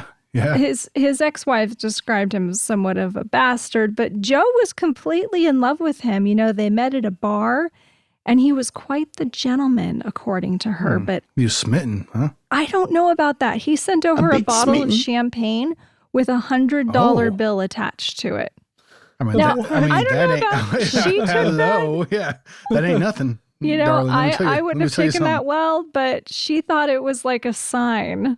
You see, I would never try something like that because I would expect to get slapped right across the face immediately. No, she thought he was the real gentleman, and they went home together, apparently. Is that how? So in the 70s, or was it, I'm sure, did they meet in the 70s or maybe 60s? $100 got you a lot back then. Back then, a gentleman didn't buy you a drink; he just gave you the money up front. That's crazy. No bullshit. I gotta be honest. Like, you know, if I was like a lady, you know, hanging out at a bar or something like that, you know, and some dapper young gentleman gave me a bottle of champagne and $100 bill, I'd be tempted at the very least. Well, let's keep in mind this is like, shit. This is probably like more like $500 back then, right? Because of inflation. Yeah, you know. Yeah, that's a lot of money, actually. You know, I guess. Hot damn, this fella might be able to support the fuck out of me. Yeah. Well, he's making good money. I mean, according to her, he's selling insurance. He's very successful. He wins things like a He's a cruise winner. trip. You know, he's well known for his sales. Unfortunately, he ends up having kidney disease. And her parents warned her. They said, you know, you really shouldn't marry him because he's sick. They knew he had kidney disease. And a few years later, he got sick and he refused dialysis. So he's on his deathbed. And Joe claims that's when he told her he was Dan Cooper. Mhm. Huh. Yeah, I heard of that one. There's some other stuff Well. she says too. She said once he woke up dreaming and he'd had a bad dream and he said he'd left prints on the aft stairs. She also said once she found an airline ticket to Northwest Orient in a sock drawer, but when she went back to look for it, it was missing. Oh, snap. So That's compelling. I mean, if that is true, that is extremely compelling, you know? Yeah. yeah, she's convinced to this day that he is Dan Cooper, but Well, you and know, deathbed confessions also. the Bureau is not interested in talking to her. The case is closed. Yeah, the Bureau has some pretty strange ideas about certain. So, for example, here's a quote from one Special Agent Carr, Carr. And this is talking about D.B. Cooper's ability as a skydiver. So they didn't think that he had any experience as a skydiver. And here's a quote. We originally thought Cooper was an experienced jumper, perhaps even a paratrooper. We concluded after a few years this was simply not true. No experienced parachutist would have jumped in the pitch black night, in the rain, with a 200-mile-an-hour wind in his face, wearing loafers and a trench coat. It was simply too risky. He also missed this that his reserve chute was only for training and had been sewn shut, something a skilled skydiver would have checked. Now this, I have more quotes from the FBI, but I don't think I'll read them because they're all pretty much like this. And if you pay attention, they're making some pretty strange assumptions. So, for example, jumping out of an airplane under these conditions was too risky, and like hijacking an airplane in the first place isn't. This does not seem like a risk-adverse individual we're talking about here. This seems like somebody, even if they didn't have a parachute, they would have just said, "Oh, fuck it, I'm jumping out anyways." Like they don't give a crap about risk. More than willing to take the risk. Yeah. So the assumptions they're making are actually kind of surprising. I got to admit, very surprising. I mean, they're assuming that he didn't have experience as a paratrooper because he jumped out in the middle of the night. Well, guess what? That's something that people who jump out of airplanes do all the time. They are night jumps regularly, all the time. That's not a weird thing. So if you had a bunch of experience doing this type of thing, then you might feel a little bit more comfortable going into these kind of circumstances, I would think. Yeah. Right. And so I'm not trying to, like, I appreciate what the FBI does and I appreciate their service to this country, but some of these specific people, I question their competency and I question if they should have even been investigating this stuff with some of the assumptions they've made, which are, to be honest, just completely absurd assumptions. So, for example, he says the reserve chute was for only training and had been sewn shut. So he jumped with 2 parachutes, right? And one of the parachutes had been given to him was like a training chute that was for demonstration only and could not have been used for actually jumping. But they assume that he took it to jump with. But if he took 2 parachutes to jump with, why? Like, he wouldn't have jumped with 2 chutes. Yeah. They just assumed that he was a dumbass. What if he took the extra parachute so that he could have taken the materials, like the stuff in there, and used it as like a makeshift jacket or something? With how meticulously this guy planned, the idea that he would have just somehow jumped with the non-working parachute for some strange reason, it's absurd. It's bullshit. This guy knew what the fuck he was doing. He took that dummy parachute for a reason. He had 4 parachutes to choose from. He knew he rejected certain models of parachute. He took a specific model's parachute that, like, they tried to give him a type of like modern parachute and he rejected it and asked for a different one. This guy knew what a parachute was. He knew specific models of parachutes. And he took these 2 parachutes for a good reason. We don't know what that reason was, but he did. And to say that he was a dumbass is just absurd. Absolutely, yeah. One thing that he obviously had to pay attention to was weight distribution, because he had all the extra weight on him, and whatever parachute that he was going to have strapped to him or strapped to the money that he had, potentially, thrown out at the same time he jumped, because supposedly he had all this stuff strapped to him. Am I correct on that, right? Yeah, he supposedly tied the money to himself with the cord. And he had some weight that he was jumping with. Well, quite a bit of extra weight, right? Yeah. So any parachute has a weight limit.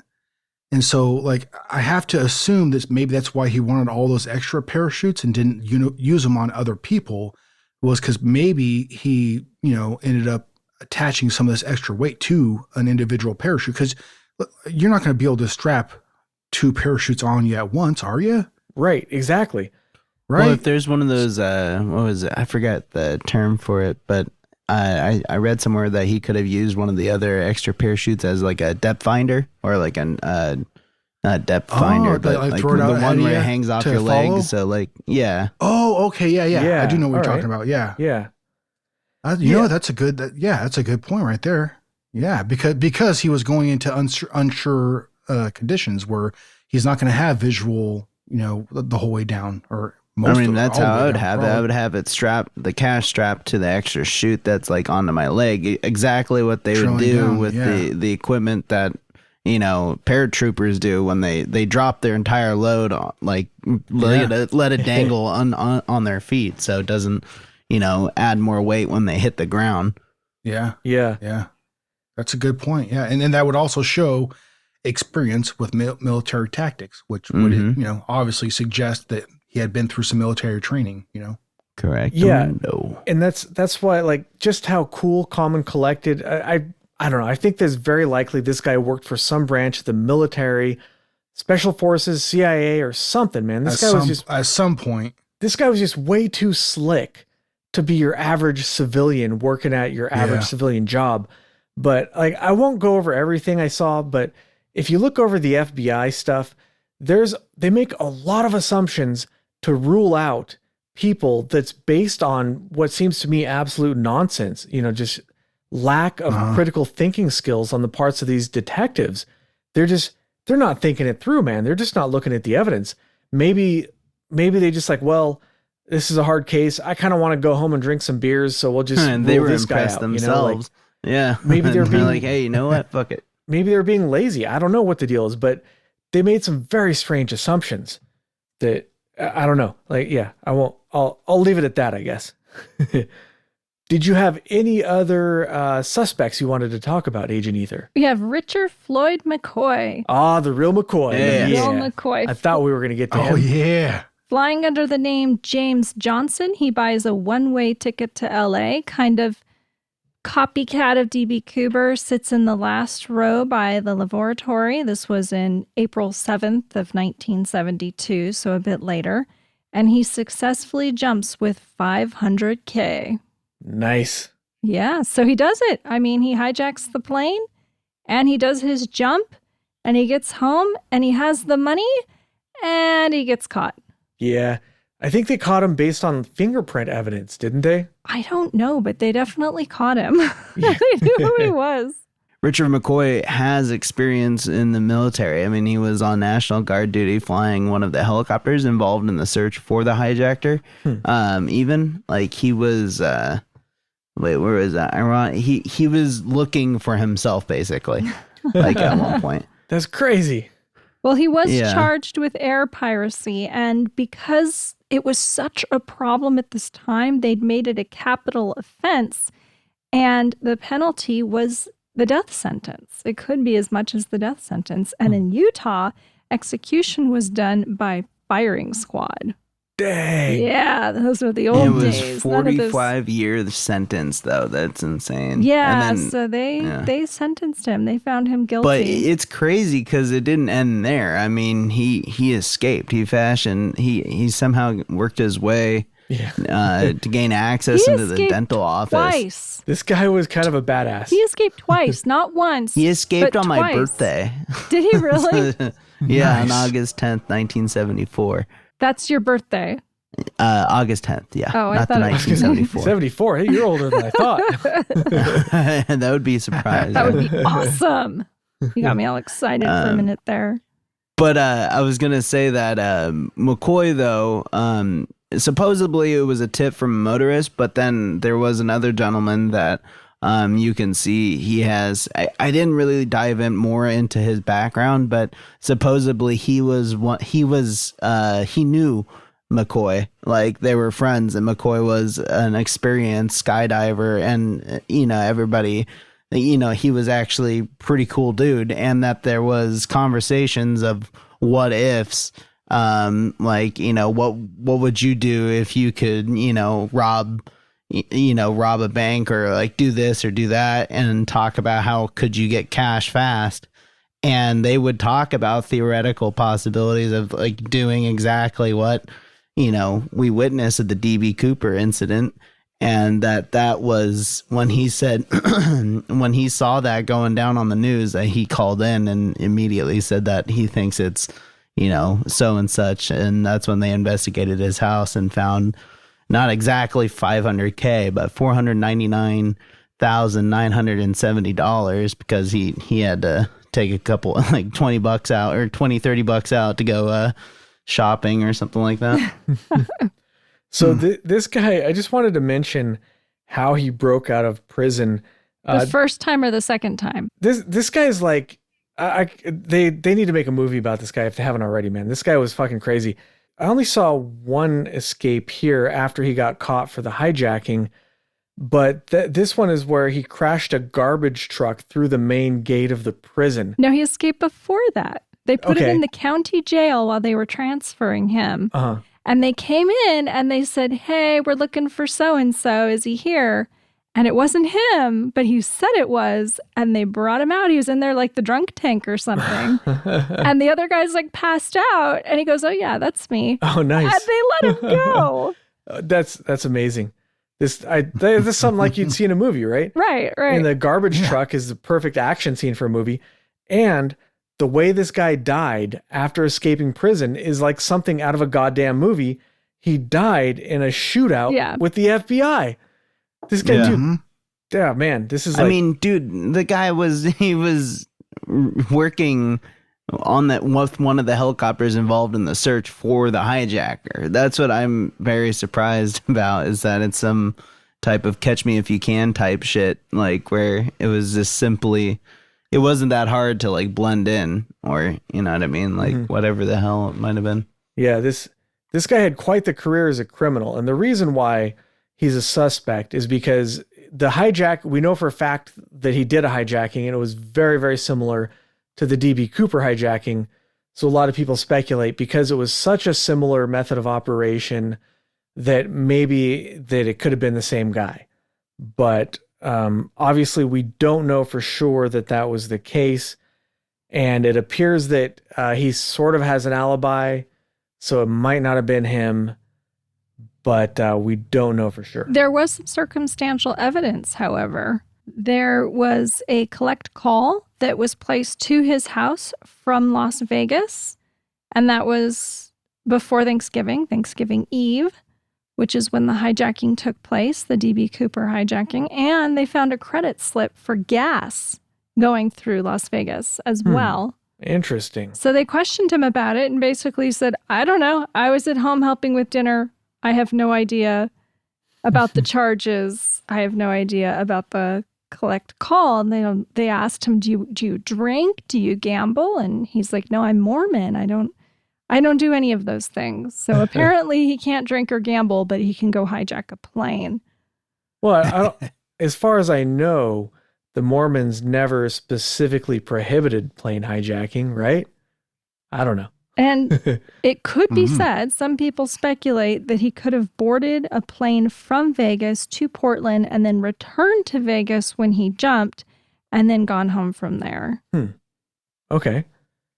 Well, I guess the timeline does kind of line up then. It does, but he doesn't have the right colored eyes. Uh-huh. I think he had blue eyes. And he doesn't smoke. So there was some evidence there, circumstantial, like I said, but Well, on the other hand, an incredibly clever person might adopt a certain persona. Yes.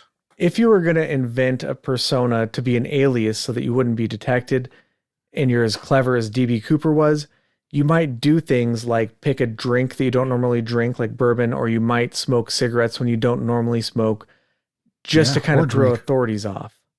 But who knows? It's another one of those cases where we don't know for sure. You know, it could have been him. Maybe it was, maybe it wasn't. Now, is this the one where he jumped out of the airplane at 16,000 feet? I think this was him. yeah. Yeah, and it doesn't really matter that much, but the point is that people will say that, 10,000 feet makes the hijacking implausible, but this guy actually jumped out of a plane under worse conditions than DB Cooper and very much survived with his money to go to jail later on. But can we make it also a point that he knew how to operate the back door the second time around? Yeah. If it was DB, you know what I mean? Yeah. Like this guy, Richard, apparently knew how to operate the door without any help or instruction. Yeah, I mean, this guy checks a lot of boxes, and in some ways, he's more plausible than the other fella, Kenny, that we were talking about. But, I mean, obviously, it wasn't two guys, it was just one. But still, he's up there as far as, like, top guys that could have been it. One of the things against him, as I think, like Ether said, is that he doesn't really match the description of DB Cooper all that well. But on the other hand, maybe he had a really good disguise. Maybe he had contact lenses that could have changed his eye color. Did they have those back then? I don't know. But there's any number of reasons why he could have been off as far as the description goes. We don't know if for they sure. did have type of contact he could use, it would probably be very uncomfortable. Be almost like glass-like, wouldn't it? Yeah, but when the cabin was depressurized before he jumped, after they'd taken off, the temperature in the cabin was below freezing. That also would have been very uncomfortable. But this fella was definitely willing to put up with some discomfort to achieve his goals. So who knows? Yeah. Anything's possible. But so I think, do we have any more major suspects that we want to talk about? Not major. And I'm not sure if I want to touch on Bobby/Barbara Dayton. That's just a train wreck. It's kind of it's kind of creepy. Like in the HBO documentary, they made her section kind of like, a little creepy, especially when she puts on the glasses and like it gets all quiet at the party and stuff like that. And they're like taking pictures of her with the glasses on. And it's supposed to like, it's very similar to the sketch and all that stuff. But yeah, no, I'm not going to touch that. I think we should just wrap her up. With a 10-foot pole. Maybe leave that one for the listeners. One more thing I wanted to talk about was the serial numbers specifically. I think we touched on it briefly, but I hadn't really looked into this case in much depth before, and I was always of the opinion that since the serial numbers were all recorded and none of the money was ever found having been circulated, just the money they found on the shore that one time, so like $5,000 or whatever, they never actually found the money being spent or deposited to a bank or anything like that. I always figured that maybe that meant that he had died on his way down. The money was stuck somewhere in the forest and would never be found again. But when I looked into it a little bit more, what they did was they recorded the serial numbers on like microfiche and they distributed those numbers to banks and casinos or whatever. But look at it this way. Like if you go to the casino and the casino's handling, millions of dollars all the time, whatever, tons of money. Do you really think they're checking every serial number on every single bill that goes through that place? So I think it's entirely plausible that he could have laundered that money somehow and put it back into circulation, and it would have never been found because there's so much money in circulation. And who's checking money? How often back then, I doubt they had like machines that would just automatically scan every serial number on every dollar. Like that probably happens today. But back then you probably would have had somebody actually physically checking these dollars. And that it's just, there's no way they would have had the manpower to do that, And over time, older bills are retired from circulation and new ones are printed in their place.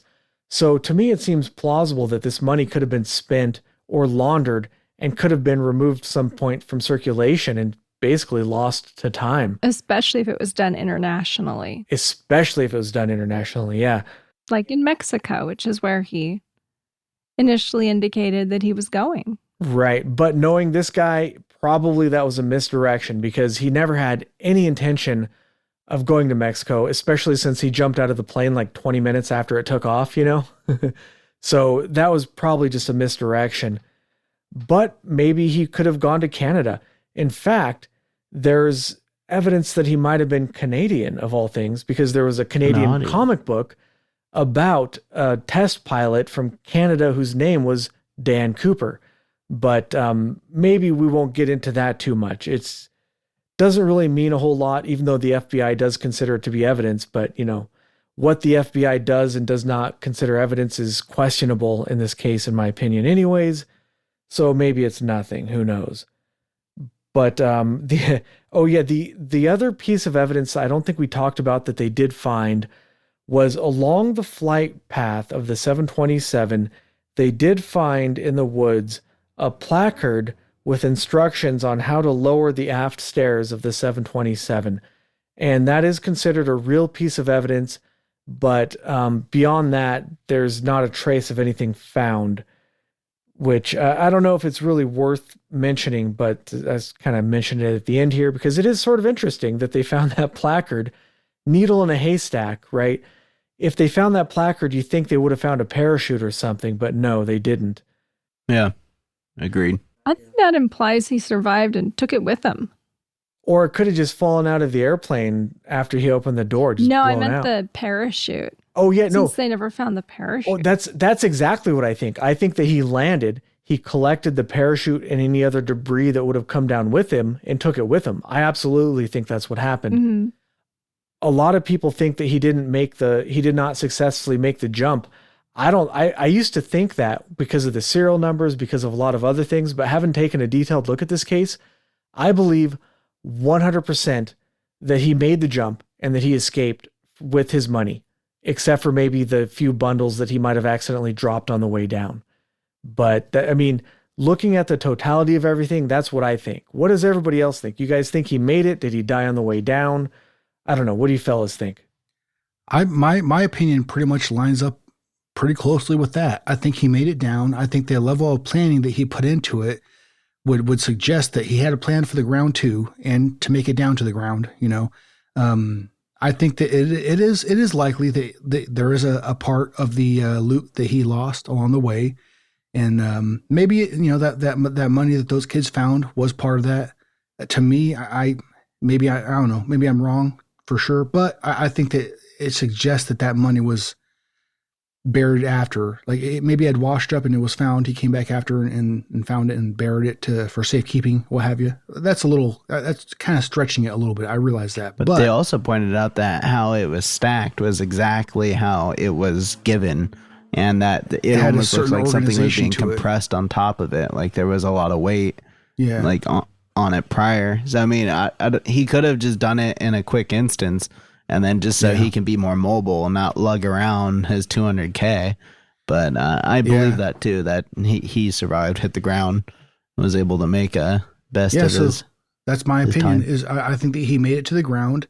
I think that whatever difficulties he encountered once he reached there, I think he was planned for, and he had planned for. And I think the person survived, I think, because the lack of evidence that was found of his physical presence on the ground. And I do agree that I think that he cleaned up after himself once he hit the ground. And I think that a substantial amount of the loot that was taken had been profited off of, and he laundered it in the right way, like Agent Anderson had said. I think this guy had planned out quite a bit, not just the whole process of hijacking and getting back down to the ground with the loot, but also what to do with it after. I mean, if you're going to get that loot and you're going to profit off of it, then you have to know what to do with it, right? So the level of meticulous planning, like we had mentioned before, would include this, I believe. I think I would like to believe that Richard McCoy was, because it was only 4 months apart.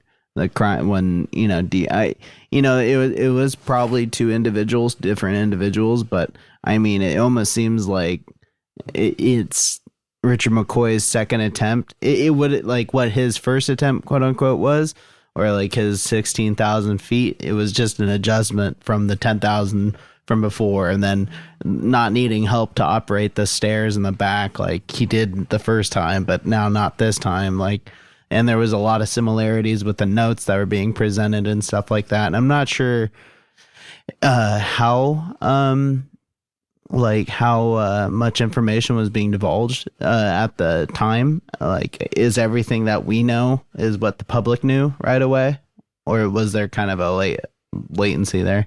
I'd like to believe he got away, and I think most of the public wants to believe that he got away with it. Like Agent Anderson said, some sort of modern Robin Hood, but he's keeping his money for himself, not giving it away to the poor. But he is robbing from the rich. He's robbing from the airlines, keeping it for himself, holding some sort of grudge against the world. We don't know what. And I don't think it's any of the suspects.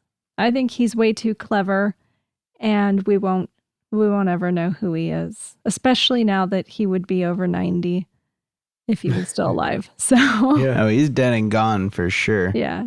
Yeah. That's actually a good point with how meticulous he was. Probably none of the suspects are him. That's a really good point. And we're bumping up over 2 hours here, so it's probably time to wrap it up. But we've only really scratched the surface as far as the details you can go into in this case. Like I mentioned earlier briefly, like the way he referred to the money, this is just one example, but he called it negotiable American currency. An American wouldn't say that. They would just say, give me $200,000. On the other hand, maybe he planned to say that on purpose. I don't know. But there's so many details to this case that we could probably easily go on for another 2 hours, but I think it's about time to wrap it up. Anybody interested to know more, take a look for yourself. There's so much to this case, and there's a lot of details that mean something. Like for example, like I just said, negotiable American currency. The fact that he said that means something. What does it mean? I don't know. You'll have to put it together for yourself. But it's a really interesting case, and for me, I thought it was a good case, and I wanted to do the case. But after having done the case, it's way better than I thought it was initially. So I guess that about wraps it up for this week's episode. Thanks for listening. You can follow the show on Twitter at AlienConPod. We also have an email address, alienconpod@protonmail.com. We would love to hear from you. And don't forget to check out our Facebook group and page. Also, if you enjoyed the show, you can really help us out by giving us a good review wherever you listen to podcasts. Keep it strange.